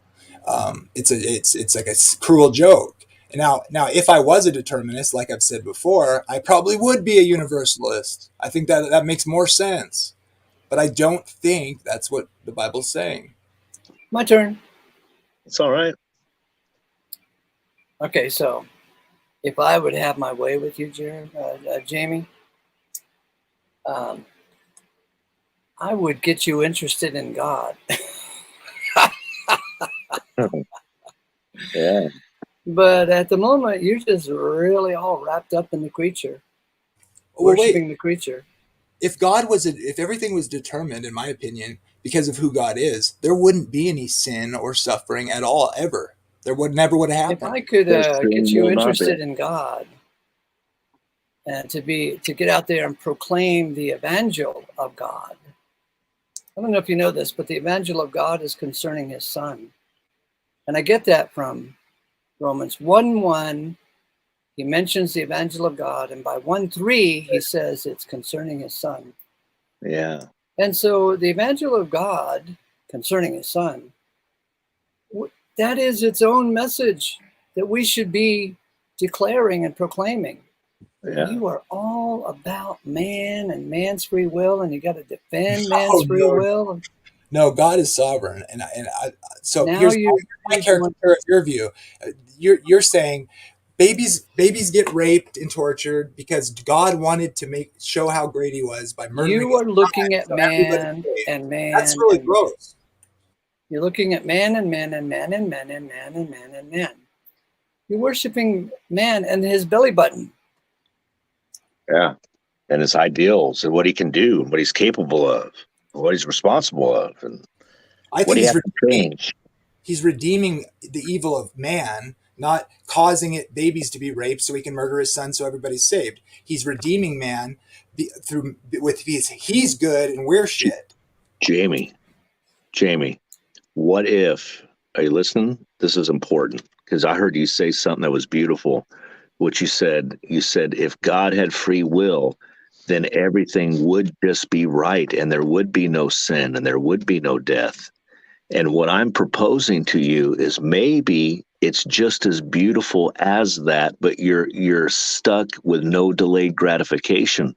Maybe the axe has already gone in motion and that axe head is just swinging towards that tree. It's already started. And maybe you just need to stand back and let that axe completely make contact and finish its purpose, because maybe that's exactly what he is going to have happen. But you just are perplexed about his strange ways of going about doing this and the time it's taking. It won't be long until that's all true, what you said. I think that's a lot of people's hang up is the time it's taking. Yeah, and what's involved with it. It's a mysterious and beautiful thing. Mm-hmm. It is the very thing that you're trying to save yourself. It is kind of an identity. It's your identity in Christ, that you have a knowingness. You stop believing and you start knowing. So, Jamie, I think I've encouraged you to do a concordant study on the time words. Yes, no? And he fell asleep. No, I'm here. Okay. So I know that you haven't done any serious study on the time words in the Bible, but if you ever eternal and the aeons and the olams and the Yeah, it's a trippy study. That was hard for me. well, here's another thing you can add into your cachet. The word before is also a time word. So if you actually take the time to study the time words, notice the double entendre there? Take the time to study the time words. Well, I mean, I actually have some. I intend to do it again, but I do understand like the Hebrew concepts of eternity that they didn't necessarily seem to have a certain. Well, here's a helpful hint. So, go over to concordant.org, and on the digital publication side, there's a book by Grace Todd, a woman named Grace Todd. And she has a little book, about 50 pages, called Ages. Just do a search on that page for the word ages. And so she has put all the places in the New Testament where the word aeon shows up. Just a listing of it. She doesn't give. I have my eSword right here. I can search. I can go into I can look into all the. I can pull up every time whatever words I want to put in here. eSword. I remember those days. I had that too. Yeah, it's pretty good. I have I downloaded tons of the commentaries and dictionaries and different Bibles and interlinears and Hebrew, Greek. That's awesome. I know that's an awesome tool. I could, search aeon in the Greek. Good. Yeah. That would be good for you. And then, how many times do you think it's in there? You want to take 199 times. Okay, let's see. In the noun, the plural, and the adjective form. In the Greek New Testament. In the Greek New Testament, yeah. While you're looking that up, Jamie, I tell you, can you imagine how hard it was for me to go through this non-biasedly? See, I'd learned that I had to get non-biased and actually study like, hey, I'm trying to prove this, and then flip to the other side. And I had like $55,000 or $57,000 worth of reasons that I did not want this to be true, because that's how much I got paid for checking in on the weekends only, and housing allowance for being a minister. You were paid by the church? Oh yeah. Where did you preach? Did you preach at Justin? I took over a children's department at like a mega church. They had 1, 2, 3, 4, 5, 7 services, and it was from Friday evening all day Saturday, and they had different co-pastors. That was basically a pastor of each of those congregations, and then all their kids went into like a Nickelodeon. That's what I turned it into, with slime and light shows and an Ask Miss Shauna section. What? What's that? Yeah, my wife. Yeah, they would put she had a cute little chest that had a slot where you could write down your question for Miss Shauna, put it in the Miss chest. Shauna. I see. I'm sorry. Yeah, and then the week following, if she called your question, you got to go up front and sit, in a chair next to her and all of that. And then they had this problem with a budget, and so I invoked the idea and pounded the scriptures of volunteering, and made a big whoop-de-whoop about that, and then marketed the idea of people volunteering. And so I reduced that budget by about $40,000. Well, your first problem was you're clearly egalitarian, so that's this liberal churchianity is not the truth. You should be beating your kids with a rod, and let's see, making your wife cook all the time and not speak in church. So That's Jamie, your problem. Jamie, here's the link to the book. I'm just joking. Yeah, okay. Here's the link to Grace Todd's book. This is just the part where I say you weren't fundamentalist enough or something like that. I think that's what I'm I supposed thought to I was doing a damn good job. They did too. Well, yeah, I'm sure your tribe of liberal compromisers were Well, they were very very happy conservative. about your egalitarianism, but to They were God, very conservative. oh, were they? Yeah, matter of fact, the I'm just pastor's son was an officer in JAG in the Air Force, intelligent fellow, and his dad too. Do you think mega churches are a good idea? I am a little skeptical of that, but I didn't even know what a mega church was back then, so I didn't know if it was a good idea. It seemed good to me. More people going to heaven doesn't seem like a bad idea. Well, But there's a way that seems right to a man. but did your church teach that people burn in hell forever? Oh yeah, absolutely. I mean, I'm pretty. It's not a far stretch from annihilation. I mean, this is suffering here on this planet. It's rough. And then you just get annihilated. That's a little better.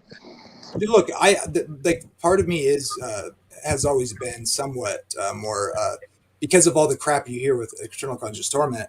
I'm more inclined to believe, and I can see, like, I have respect for hopeful universalism, but I think I would see universalism being true before I ever saw eternal conscious torment being true. Yet most of the churches always taught that, and it's really disturbing. Yeah, there's a guy out there named Steve Gregg. He has a book called The Three Views of Hell. And yeah, he's a great teacher, I think. You just summarize. He takes a non-biased approach, and he came away from that with, hey, there is just as many scriptures where I can see and I could understand where people could read these scriptures and get the idea that you're going to be annihilated. And there's an equal amount of scriptures that you could read and see that, wait a second, I could see that, yeah, God is going to save every single living soul. He's going to turn it around. But there is very, very few verses. There is a few, but very few where the human mind could look at them and go, you know what? God's going to torture somebody forever without end. Very few. It's a misunderstanding of apocalyptic literature.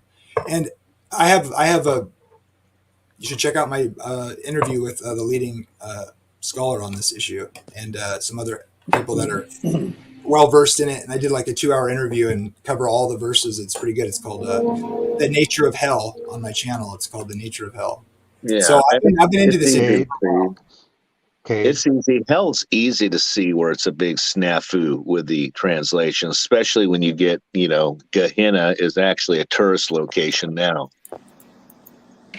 See, I'm of the opinion that universalism as well is kind of like an overreaction to the ridiculousness of eternal conscious torment and I also think it's a wait, one thing.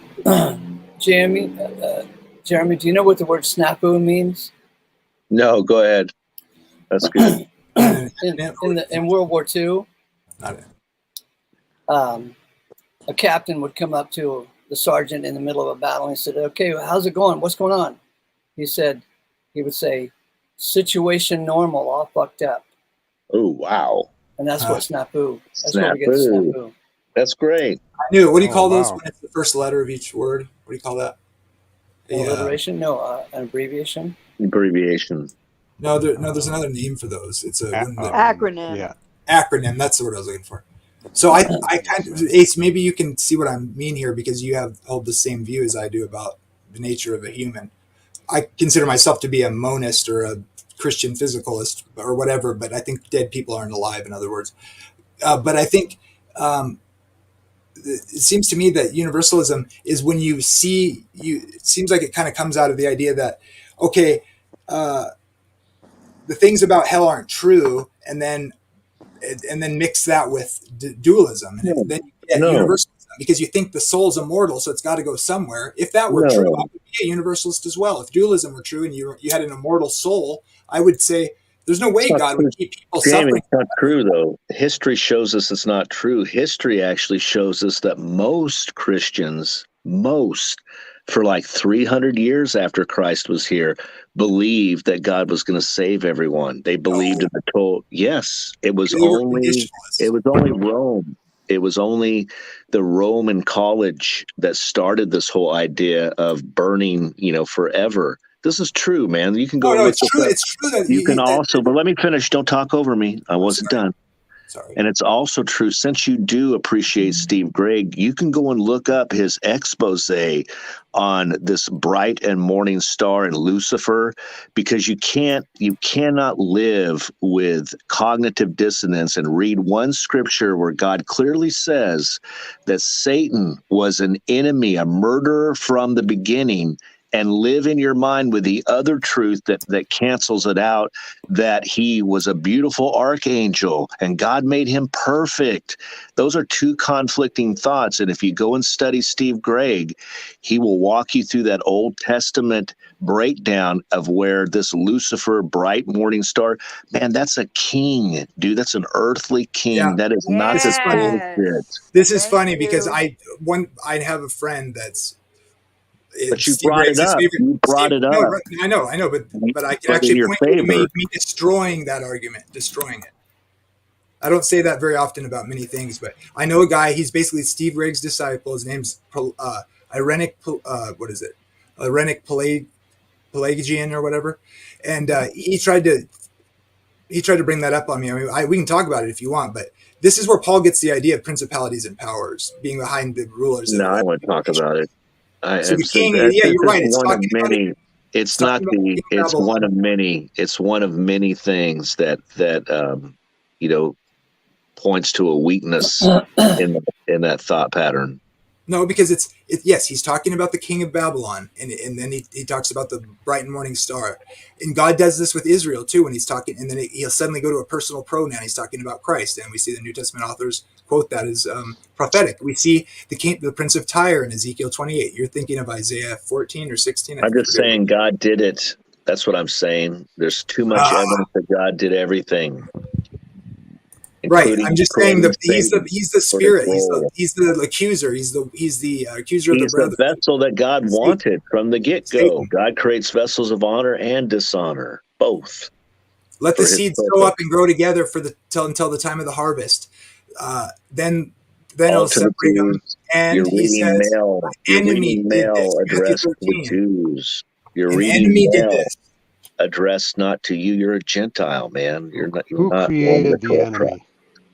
Who created the enemy? God created Lucifer, and he became Satan when he became the accuser of the brethren. All on his own? He was always. You mean he wasn't created? He wasn't created to be that way? You were perfect in your ways until iniquity was found in thee.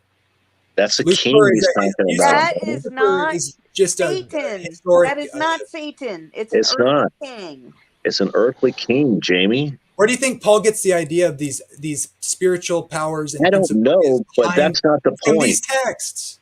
That's a stretch, man. That's your whole basis, is that has to be where Paul got the idea.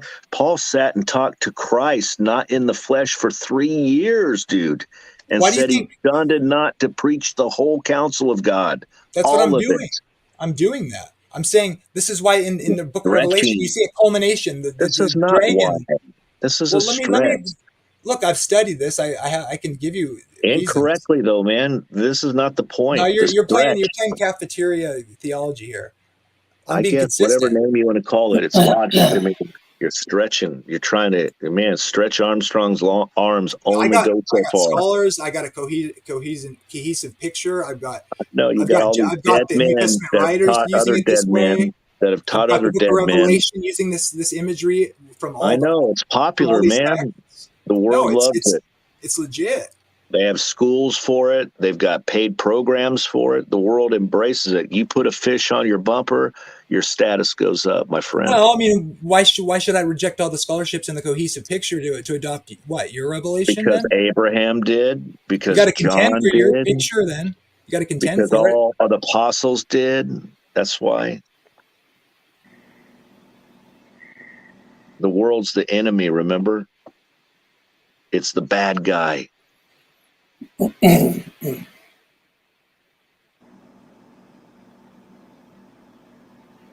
Hey, Jamie, I tell thought us about what it was tell us what behind this. Christ accomplished on the cross. Redemption for all who believe. Oh, Trust. Are I all think going to faith is a believe? loving trust. Trust, it means fidelity. Faith means fidelity. It means a loving, obedient trust. I thought he Are, died for sinners. Indeed. Imagine that. hey, Gee. Jamie, are all going to believe? If by believe you mean faith, no. See, it No, appears in all. I didn't say anything about faith. I said believe. The demons believe and tremble. These So are what? canned phrases. They're not saved. They're God canned died for the phrases. angels. Which of the angels? It's like something out of Amway. Why did God have to become a man to redeem us? I mean, I'm gonna be appealing to theologians and scholars and You know, the God did world, not become a man. man Jesus is became a finding out man. about this message, by the way, Jamie. Do you know that? They're finding out about this hypocrisy that's been taught to them. And they're finding out more and more about this happy God. And they're finding out why the doors of heaven have been shut up on them with burdens and things that even the people shutting the doors up can't even bear themselves. They're finding out about this Christ that loves them, that doesn't tolerate chaos and has a purpose to get us all out of it. It's a good message. I think a holy God is the message. Your And message is frightening. Your message is threatening. yeah, Your you've message given is up. You've thrown it away. demanding. You've thrown it into the wind. You don't even want to Your hear the message is reasons. better not heard, because once heard, it binds you to some weird shit to where now that you've heard, you're going to be tortured forever. It's witchcraft, man. Look, I mean, I don't know what happened to you in your life or whatever, but I'm sorry that it happened. I'm not. I am not. And you're following the masses. This is very popular, what you're following, Jamie. Men love it. God says whatever's popular to mankind in general. You know, what they think's groovy and hip and cool is usually anathema. Yuck. The opposite of him. If any created being doesn't turn out the way God intended, then God screwed up. Right. This also, Dale, what this also does is propitiate hatred and judgment from one generation to the next, and fingers to point and accuse people of doing things they themselves can't help but do as well. It's gross. Yeah. It's a terrible, terrible mindset. Christians have a horrible, horrible reputation in this Western world. They do. They're made fun of. They got, double speak going on. They're fake and phony. The whole world knows they're phony, and it's disgusting. And to say they represent God, oh my gosh! I just want everyone to know it's the furthest from the truth. God is not like that. God is no better than Dr. Frankenstein that made a monster that he couldn't control. That's right, and that is not God, guys and gals. That is not. You do not have to trust that. What about the bride of Frankenstein? What about the son of Frankenstein? We got to keep the franchise going, man. Yeah. And really, God does have a church that has no walls, has no membership roster, that he doesn't run himself. You're only going to be let in according to his word. It's beautiful. There's no tithing. What else? There's no demands that you have to do this and do that and do this and do that.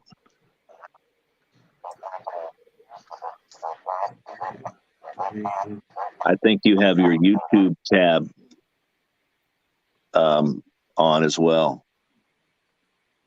Hey, did I see Michael's in the room? Yes, he is. I corrected it. How's it going? Hi. Okay, enough. How you doing, Michael? I'm fine. Good evening, somebody everyone. talking to Michael. Okay, I'm sorry. I thought you were asking me. Yeah, I see you.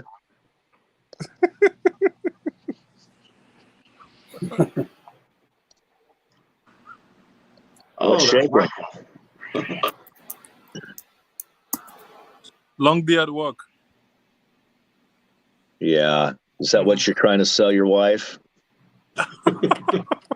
Shit. I'm not selling her anything. Today is actually her birthday and I don't get to see her. That's a crime. Yeah, that sucks for now. Sorry. So here in Romans 1, verses 1 to 3, it says, Paul, a slave of Christ Jesus, a called apostle, severed for the evangel of God concerning his son. So what is the evangel of God? Well, it's concerning his son. What is the good news of God? It's concerning his son. That's right. It's not concerning human free will. That's right. It's concerning his son. He loves that boy. He does love that boy. That boy accomplished a lot on the cross. He sure did. I think I might kind of want to be like him if I could.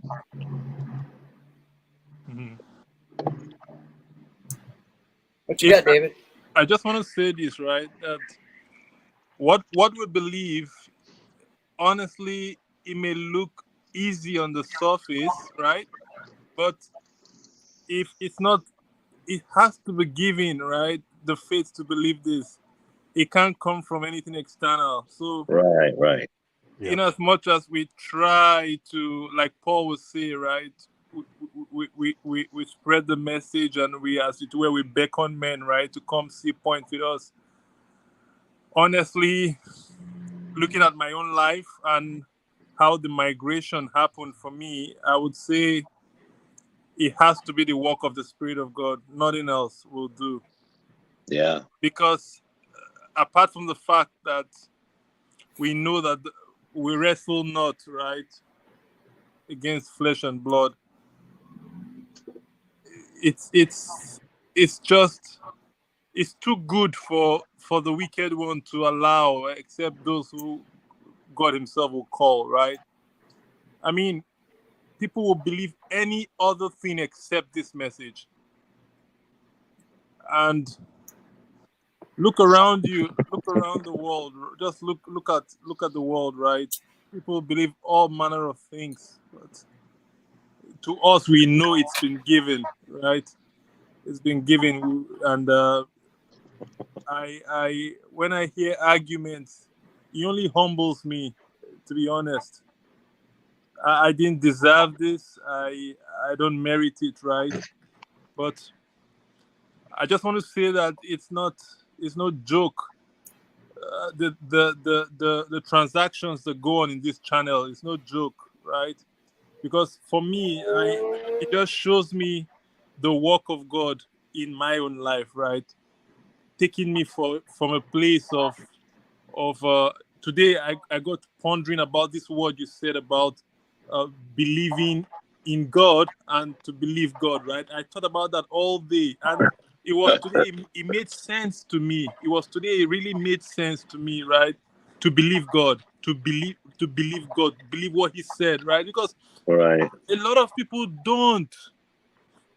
Sometimes it's like, can't you see? It's plain in scriptures, but for crying out loud, it's only the Spirit of God that will really open the eyes of a man, right, and give them faith to believe. People can say they are atheists, right? And you have those who even claim, right? They claim to. So, hang on, Michael. Hang on. Yeah. So you heard the show earlier about believing God versus believing in God. Not today, right? But previously, Right, yes. right. But so let me point out something. Abraham believed God, and Sarah believed in God. Wow. Abraham believed God when God said, "You will have a son," and Sarah laughed. How ridiculous! Sarah didn't. Sarah believed in God, but she didn't believe God. That's right. Go ahead.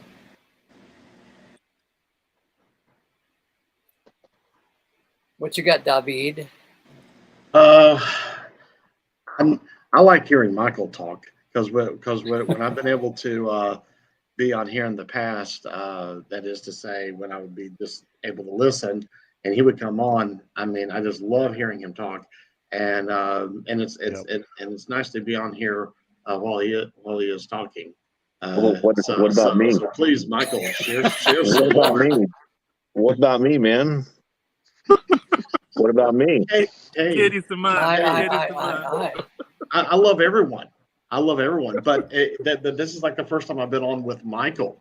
You see, I'm Okay. you know. Go ahead, Michael. So I love hearing Michael talk, and the things that he talks about is so profound sometimes. So Michael, I want you to know I really appreciate you. I'm able to say this to you now finally. I really appreciate you. You are such an awesome person. Thank you. Oh my God! Can you lick the other side of his face? Oh, I'm sorry. I remember. Was I licking his face? I thought I was licking the other cheek. Didn't he turn the other cheek to me? Didn't he turn the other cheek? I'm just playing. That's funny. I remember when I first went to Martin Zender's website, right? And I was beginning to learn of this way, right? And I remember the first, when I started learning about the sovereignty of God, and that was easy for me to take, right? But I remember when I saw the Trinity, the falsehood of the Trinity, and I was like, wow. And guess what? It just hit me that there are a number of things you have to let go. That was just my conclusion. You just have to let go. And it reminds me of the I know it's all the work of God. It's nothing about me. It reminds me of what Jesus said about believing like a child. Sometimes it just comes down to that. Yeah. It comes down to that simple belief. Just believing God like a kid. That's it. Just believe it for what it says, right? Because I one of my mantras is, I think it was Martin Zender who said, sometimes just go the opposite of what the mainstream is doing. And yeah, he did. Just do the opposite. Just do the opposite and you'll be fine. You'll be fine for most of the time, right? Good odds. Good odds. Mainstream religion, I was telling someone, I was on someone's channel very briefly today, and I told him, I said, in Nigeria and in most of Africa, people come to God for a number of reasons. Some of them come because they want him to heal their bodies. Some of them come because they want him to give them a child. Some of them come because they want him to prosper them and give them money. People come to God for a whole number of reasons. It's not like what you have in the West, because for you, the government provides most of the stuff here, right? So you don't really need God. But in Africa, people need God for the basic things. People have prayer requests for basic things, for even food to eat, right? So it's different, but on the whole, people come to God for a motive. And I was telling him, I said, it's okay to do that. That's the starting point. But you can't stop there, right? It's okay to come to God because you have a need. That's fine. I mean, that could be your beginning. Yeah, we're weak. Yeah, you must go beyond that, right? So it's the same thing in our journey. You can come believing that God is not sovereign, right? But when you begin to hear a case, are you willing to just open up your mind and say, could this be true? Maybe I have to go check this out. Right? Or could you say, please, come show me. Come show me in scriptures. I've not had someone who says, show me, bring a Bible, come open up the Bible, show me. Yeah, those are I great want to see it. conversations. Right? I want to see it. Show me. I'll believe you if you show me. Right? Just show me. Prove to me. Rather, what do we have? People argue their point. They argue their case. Maybe that's fine. I don't know, but to the death. Okay, I got a great quote for you guys. All that one will lose by the rejection of free will is a strong incentive to pride and anger. Wow. Hmm. Hell yeah, that's great. That's what I went through. It's like, wait a second here. I'm making these choices, damn it. I did these things. Don't take that away from me. All that one will lose by rejection of free will is a strong incentive to pride and anger by Jim Corum. Wow. Wow.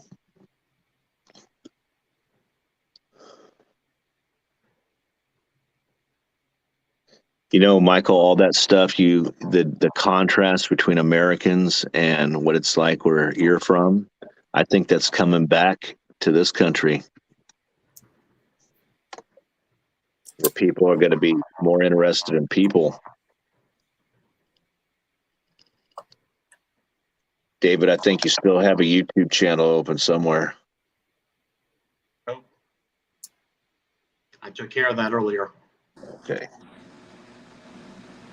The only thing that I've got going is a little fan right behind me that because this place on the downstairs, the air conditioning doesn't work. So people, if you are hearing our voices, you are the resistance. Yes, John Connor. Yes. And Michael, are you still there even if I can't see you? He's probably rubbing his forehead.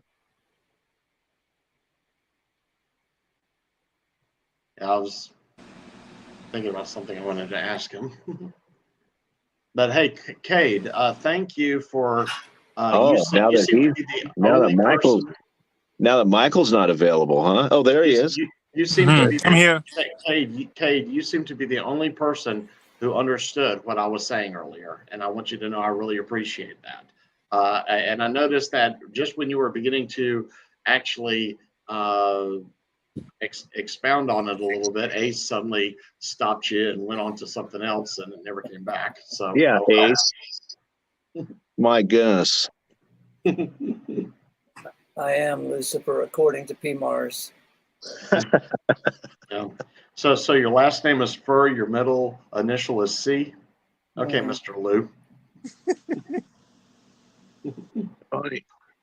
So Michael, where exactly are you at or from? Originally from Nigeria, immigrated to Canada 3 years ago. He had to Okay, leave his pet hyena there. Yeah, that's what I thought was that you're from Nigeria, and I seem to remember that you're in Canada. So, what year did you leave Nigeria? 2019, June 19. Okay, so being from Nigeria, how close to Lagos were you? Was in Lagos just for a very short, actually 15 minutes. I went to Lagos, just stayed 15 minutes, and I was out of it.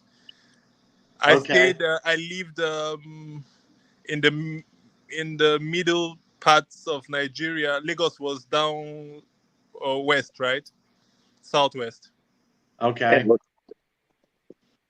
and is the commercial capital of Nigeria. Right.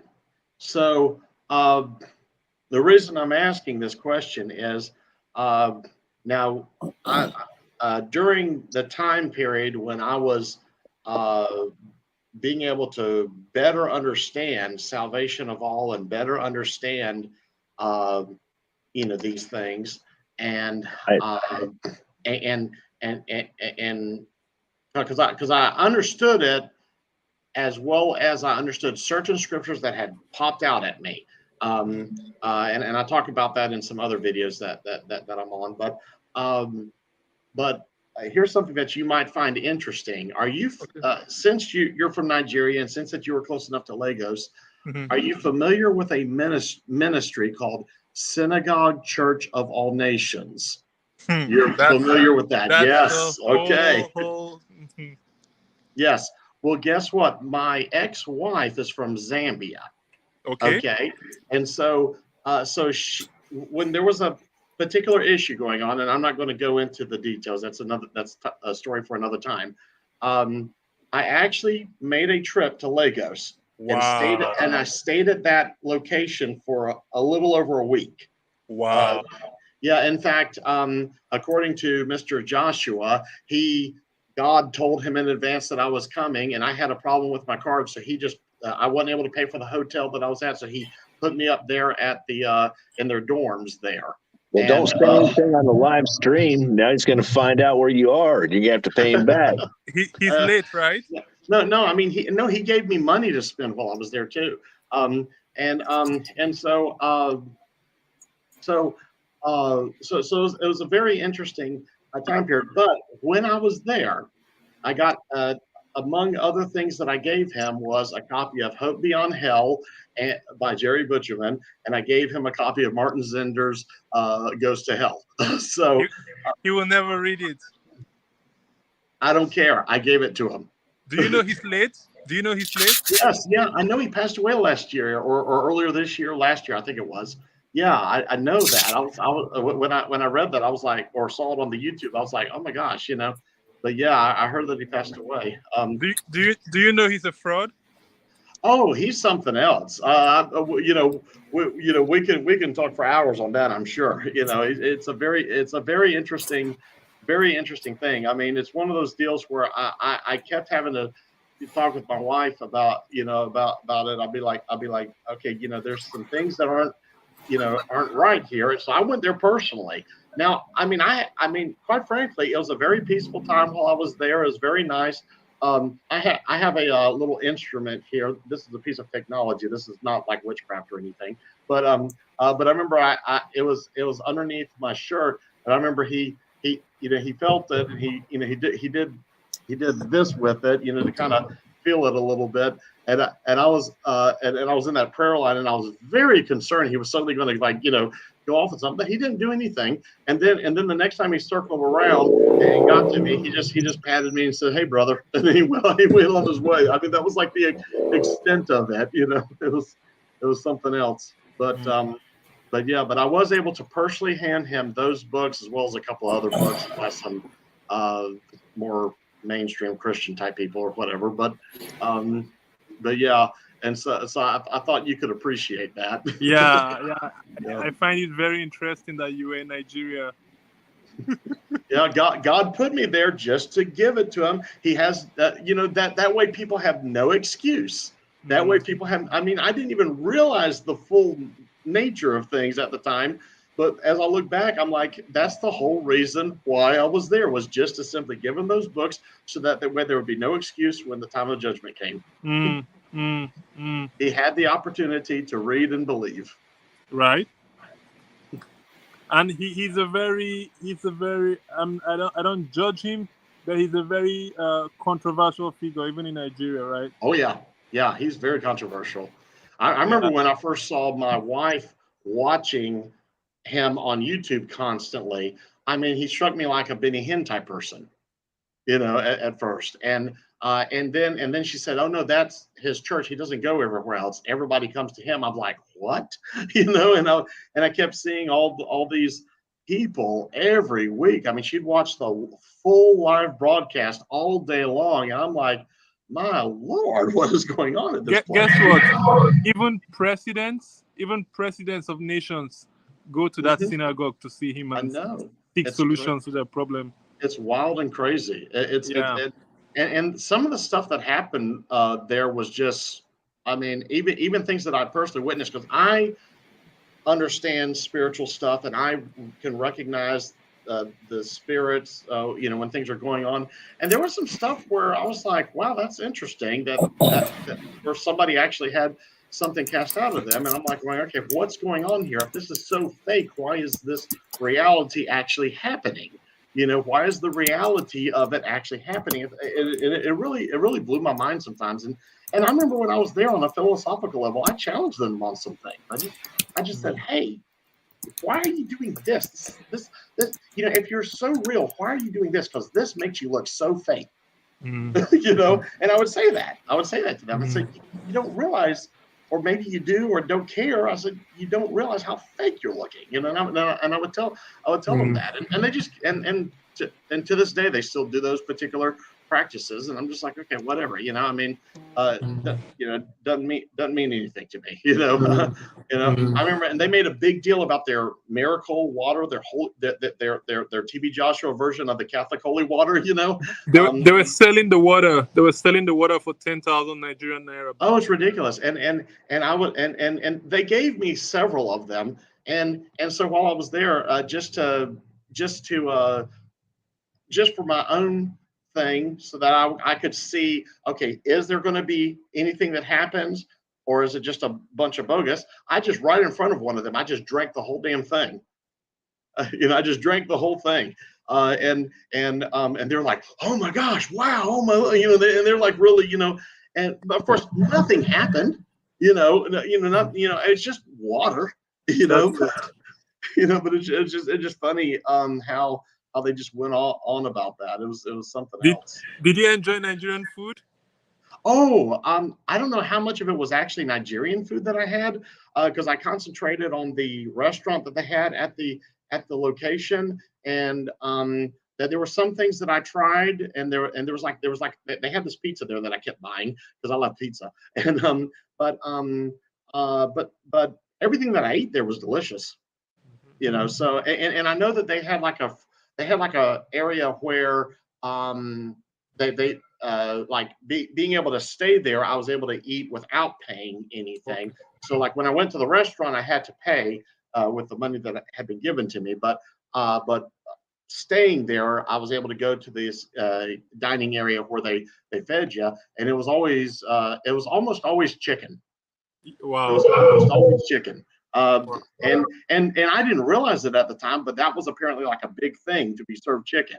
And I was like, oh, okay. To me, I was just like, man, can you fix something other than chicken? Ace, can you bring Sterling up? I have a question for him, right? Oh, I love Sterling. He's awesome. Because he I think he emphasizes the need for love and things to be done in love, right?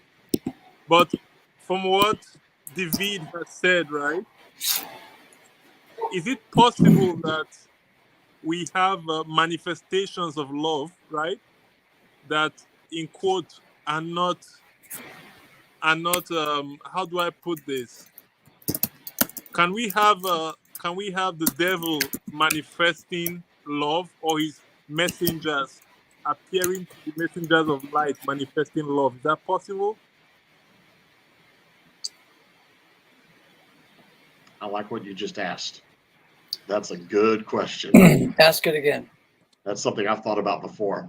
So we Paul emphasizes love to be the ultimate goal, right? Yes. Now, because from what I've discussed with David, right, there are manifestations we see that are the main thrust is love, right? Trying to heal the sick, giving to the poor and the widow, right? And all these acts of love, right? Could it be that the devil could have these manifestations too? And how can it be that what is supposed to be our highest calling, right, the ultimate test or ultimate goal of our maturity, right, will be something that will be duplicated, or what's the word? Could be hijacked, not hijacked, but counterfeited. Counterfeited. That's Yeah. the word. Counterfeited by the devil. Oh, absolutely. Absolutely. And there's a lot of people out there doing that. The Praying Medic, Tony White, trying to think of some others, but yeah, absolutely. Stalin, can you comment on that too, please? Thanks, Dana. I'm working on it, Michael. I'm sitting here listening to all the chat that's going on, and I'm sitting here going, okay. I'm very adamant about, without love we obtain nothing. All this knowledge will not benefit any of us without growing in the love of God, the love of Christ. us learning the love that he has for us and his sacrifice that he gave his life for us, to be doing the same, becoming imitators of him, imitators of Paul that demonstrated that to their death. And we're sitting here gibbering about things of the world that mean very little at all. Mm-hmm. So it's discouraging. And I want to come in, I was summoned to come in and encourage all of you to drop the babbling and be pursuing love for the upbuilding of the body of Christ, so that we can go home. We can fulfill the complement of him, is what I'm praying for us all to come into the realization that our goal is to fulfill the complement of him so that he can be complete and we can be complete in him, so that we can start the restoration and the reconciliation of the rest of creation. How That do is we my pursue love, desire. please? How do we pursue love? I can't hear you. How do we pursue love? We don't argue with one another. We're better off to be silent than we are to argue with one another. If we are mature in who we are in him, and know that love of him and us that he's given us in our spirit, we're not going to sit here and babble back and forth with one another. I'll be patient for days, weeks, months, years, decades if I have to. But I'm going to be pursuing the love of the truth that he's shown us in his sacrifice, and what Paul has shown us in that sacrifice to one another. I'm willing to give up my life just as Paul did for us, as Christ did for us, for that pursuit of that love. This flesh is pointless. I'm not worried about death. I'm not worried about this world. He's already procured that. It's already taken care of. It's a done deal. I'm not worried about the things of this flesh. It's like Paul says, I am yearning for the solution, being pressed out of the two. He was warring with the flesh and the spirit. I see the flesh is already dead. It was dead when it died when he died. And I was resurrected when he was resurrected in his spirit that he gave me in that sacrifice that he gave. We should become aware of that and be pursuing that with one another and be giving him the glory and not seeking anything for ourselves. That's what I believe. All this psychobabble was not going to get you anywhere. All you're going to do is go round and round in the wilderness till you get tired of it. Go ahead, help yourself. You got plenty of time. You can do it all you want, but you're not going to find anything fruitful there at all.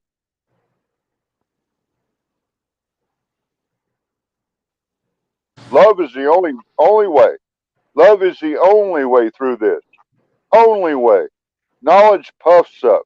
It puffs up and puffs up and puffs up. I know more than you. I know more than you. You don't know as much as I do, or whatever. That doesn't matter about anything. Love superexceeds that. Grace, undeserved favor. We're all guilty. We all fall short. None of us are worthy. Not a single one. When you admit that and honest to that to yourself and to everyone else and back and forth to one another, then we'll begin to grow without all this garbage babbling. I'm a wretched man, am I? What will save me from this body of sin, body of death? Thank God for grace. I'm glorifying him because there's nothing I can do to achieve what he's already done.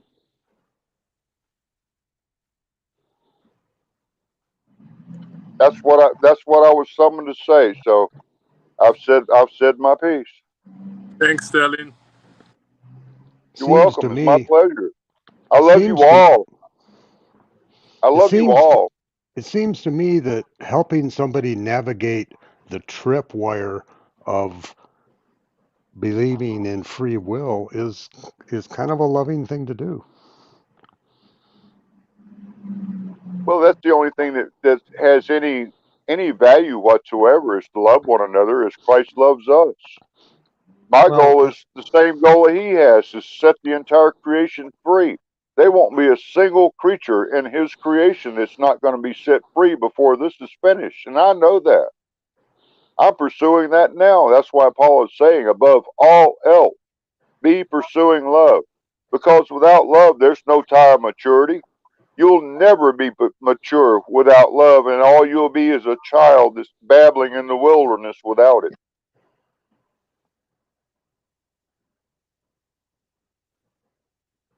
Christ is making his home in us. We've been given the same allotment as Christ, which means the entire creation has been subjected under our feet through him. Why are you complaining about the simple, stupid things of this world when we have a celestial allotment? That's insane. Sterling, I don't know if you were directly referring to the conversation Michael and I were having. I was looking for a way to establish a relationship with Michael and have a rapport with him for things that he would be familiar with and be able to have that understanding. I personally don't really give a rip about TV Joshua or SCOAN or any of that stuff. I just wanted to have a. I don't think that's what he's saying. I don't think he's referring to our conversation. Oh, okay. I just since it came on right when you called him on and everything, and that's how it came across to me. Maybe I misunderstood. I'm sorry. No, I don't think it's that. I don't think so. There've been a No. number of I would say arguments and debates lately on the show. I think that's what he's referring to. Maybe I'm wrong. Okay. I'm sorry, Sterling. I misunderstood you. It's all right. That's what this conversation is all about, is the clarification and edification of the body. That's all I care about, is the upbuilding of the body. Knowledge puffs up, love builds up. Love is upbuilding. The body of Christ is for the upbuilding of itself in Christ's love. That's what I'm pursuing.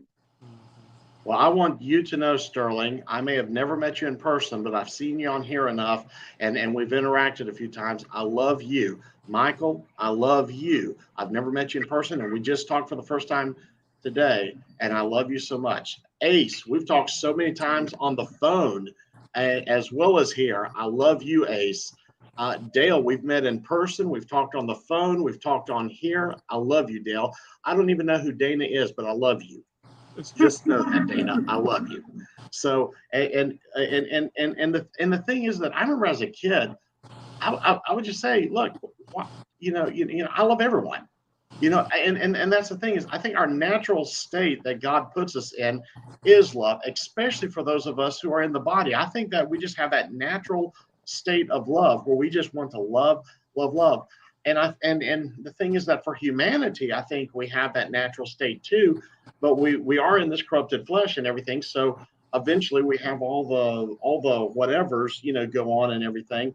And if we can just remember that God is love, and we are made in the image of God, and we as the body of Christ are conformed to Christ, who is the greatest expression of God's love. I don't even know where to go from there, but I think you get the point. So I turn it back to Sterling, Michael, or whoever wants to take over.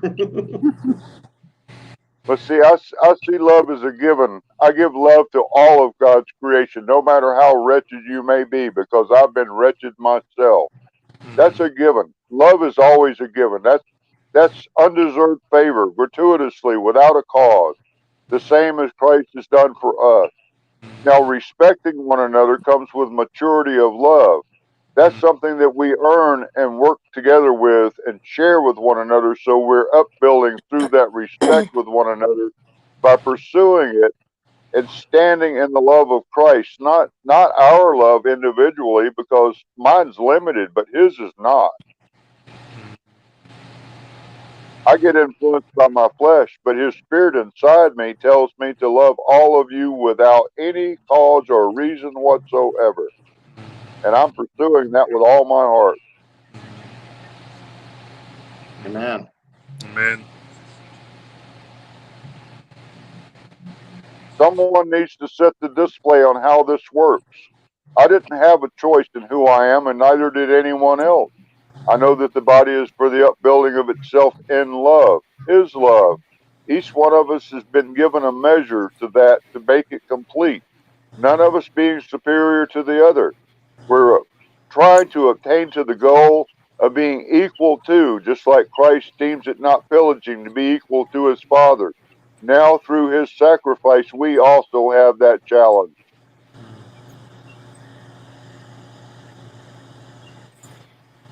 Sorry about that. Kate? Here's Paige. The balls Back in to the you, mouse Abe. ran out of That- juice. Okay, let's wind this puppy up. Dale, take us out with your blessing and edification. I don't know. I just appreciate chatting with you guys. I got nothing. I love it when Thanks. you come in. Thanks a lot, man. Good to see you, Dale. You're up, Good to see you, Dana. Dale. Peace out. Love you guys. You too, Dana. Okay, Michael. Thanks, guys. It's a pleasure to have you guys here. And love Pleasure every one to of see you. Love every one of you. Amen. What you get, David? So you want me to wind the puppy up? Is this a dachshund? Do we get to make him into like a spring? All I know is that God is love. We are made in the image of God, and we are to love each other even as God loves us. We are to love others as God loves them, and we're really supposed to be the example that God of who God is and what God is through Christ, because we are the body of Christ. I don't know any other way to put it than that at this point. That's just where I'm at in this conversation and with this thing. And as always, it's good to be able to see you. It's good to be able to interact on here. I just want to say thanks to God that right now I've got a temporary job which has me for a couple of weeks in an Airbnb, and I'm going around doing some things while I'm here. Now I don't know what's going to happen after these 2 weeks, but at least I got this thing going, so it'll give me a little bit of money, and I just thank God for that, and so that I'm not hypocritical. I still get very upset over little things and as well as big things, and I give God an earful. But you know what? The thing that I keep finding out about God is that no matter what I do and no matter how I am, he just kind of goes, "That's okay. I understand," and he just lets me feel his loving presence, and it just always. I'm still not used to it. Once I started realizing what he was doing years back, I've gotten to the point where, yes, I know it's going to happen, and yes, I experienced it, but I still am like, wow, this is just so unlike what I was taught growing up in church. That this is, the God I taught growing up in church is going to be so upset, and you better ask him for forgiveness, and you better get on your knees and pray, and you better, do whatever, and really press in and all that stuff. But yet he's just always been there for me no matter what, and he's always been welcoming me and loving, and so, Or because of him. Yeah, I mean, it's just Can't even be without him. yeah, it's so wonderful. It's so amazing. It's really lovely. So David, did I enunciate that correctly? David, yes. David. So tell me, with this gig at the Airbnb thing you got going on, tell me, what is the coolest thing that you've ever found underneath the mattress? And what is the coolest thing that someone's ever left behind, like in drawers and, cubby holes? I have not found anything yet, but I tell you what, I keep hoping to find that $1 million suitcase. That $1 million suitcase would really come in handy.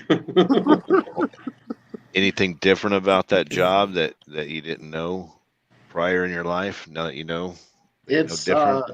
It's about what I expected, but yet there's some things about it that I'm definitely learning as I go.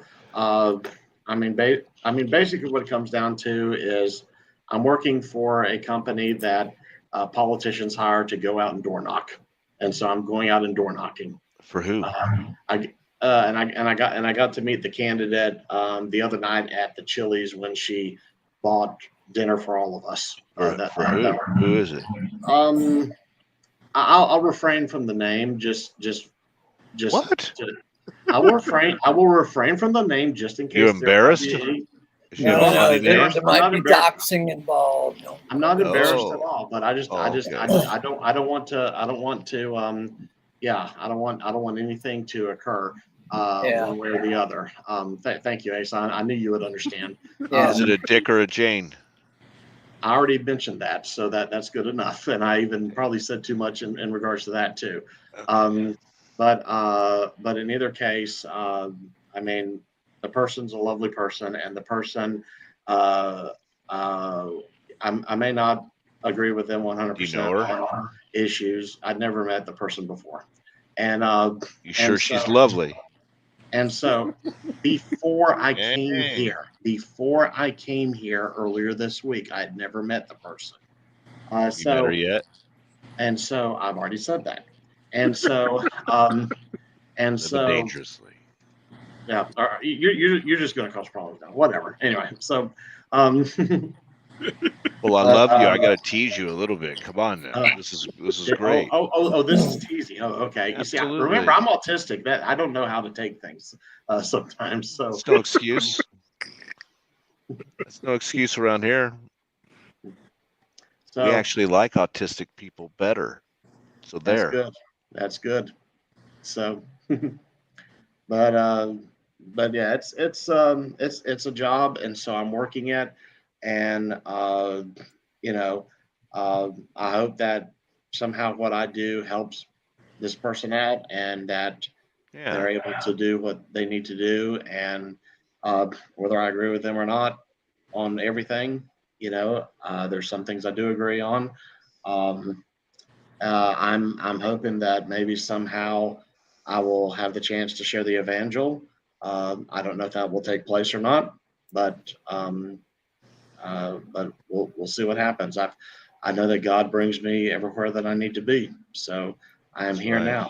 And the people that I'm working for are being very understanding of me and being very willing to make sure that I fit in and everything. So there may be some stuff to occur even after this. So I'll just have to see. Yeah, you never know. Yeah, just never can tell. As of right now, I am still taking donations just because I have not worked long enough for a full check. So anybody that wants to do donations that knows how to do that can continue to do that. If Ace has his little copy and paste still ready, he can put that copy and paste up from before. So David, check this out. Check this out. Whenever I went, what I am real grateful that my dad taught me when it came to working anywhere is he said, don't really worry about what they offer to pay you.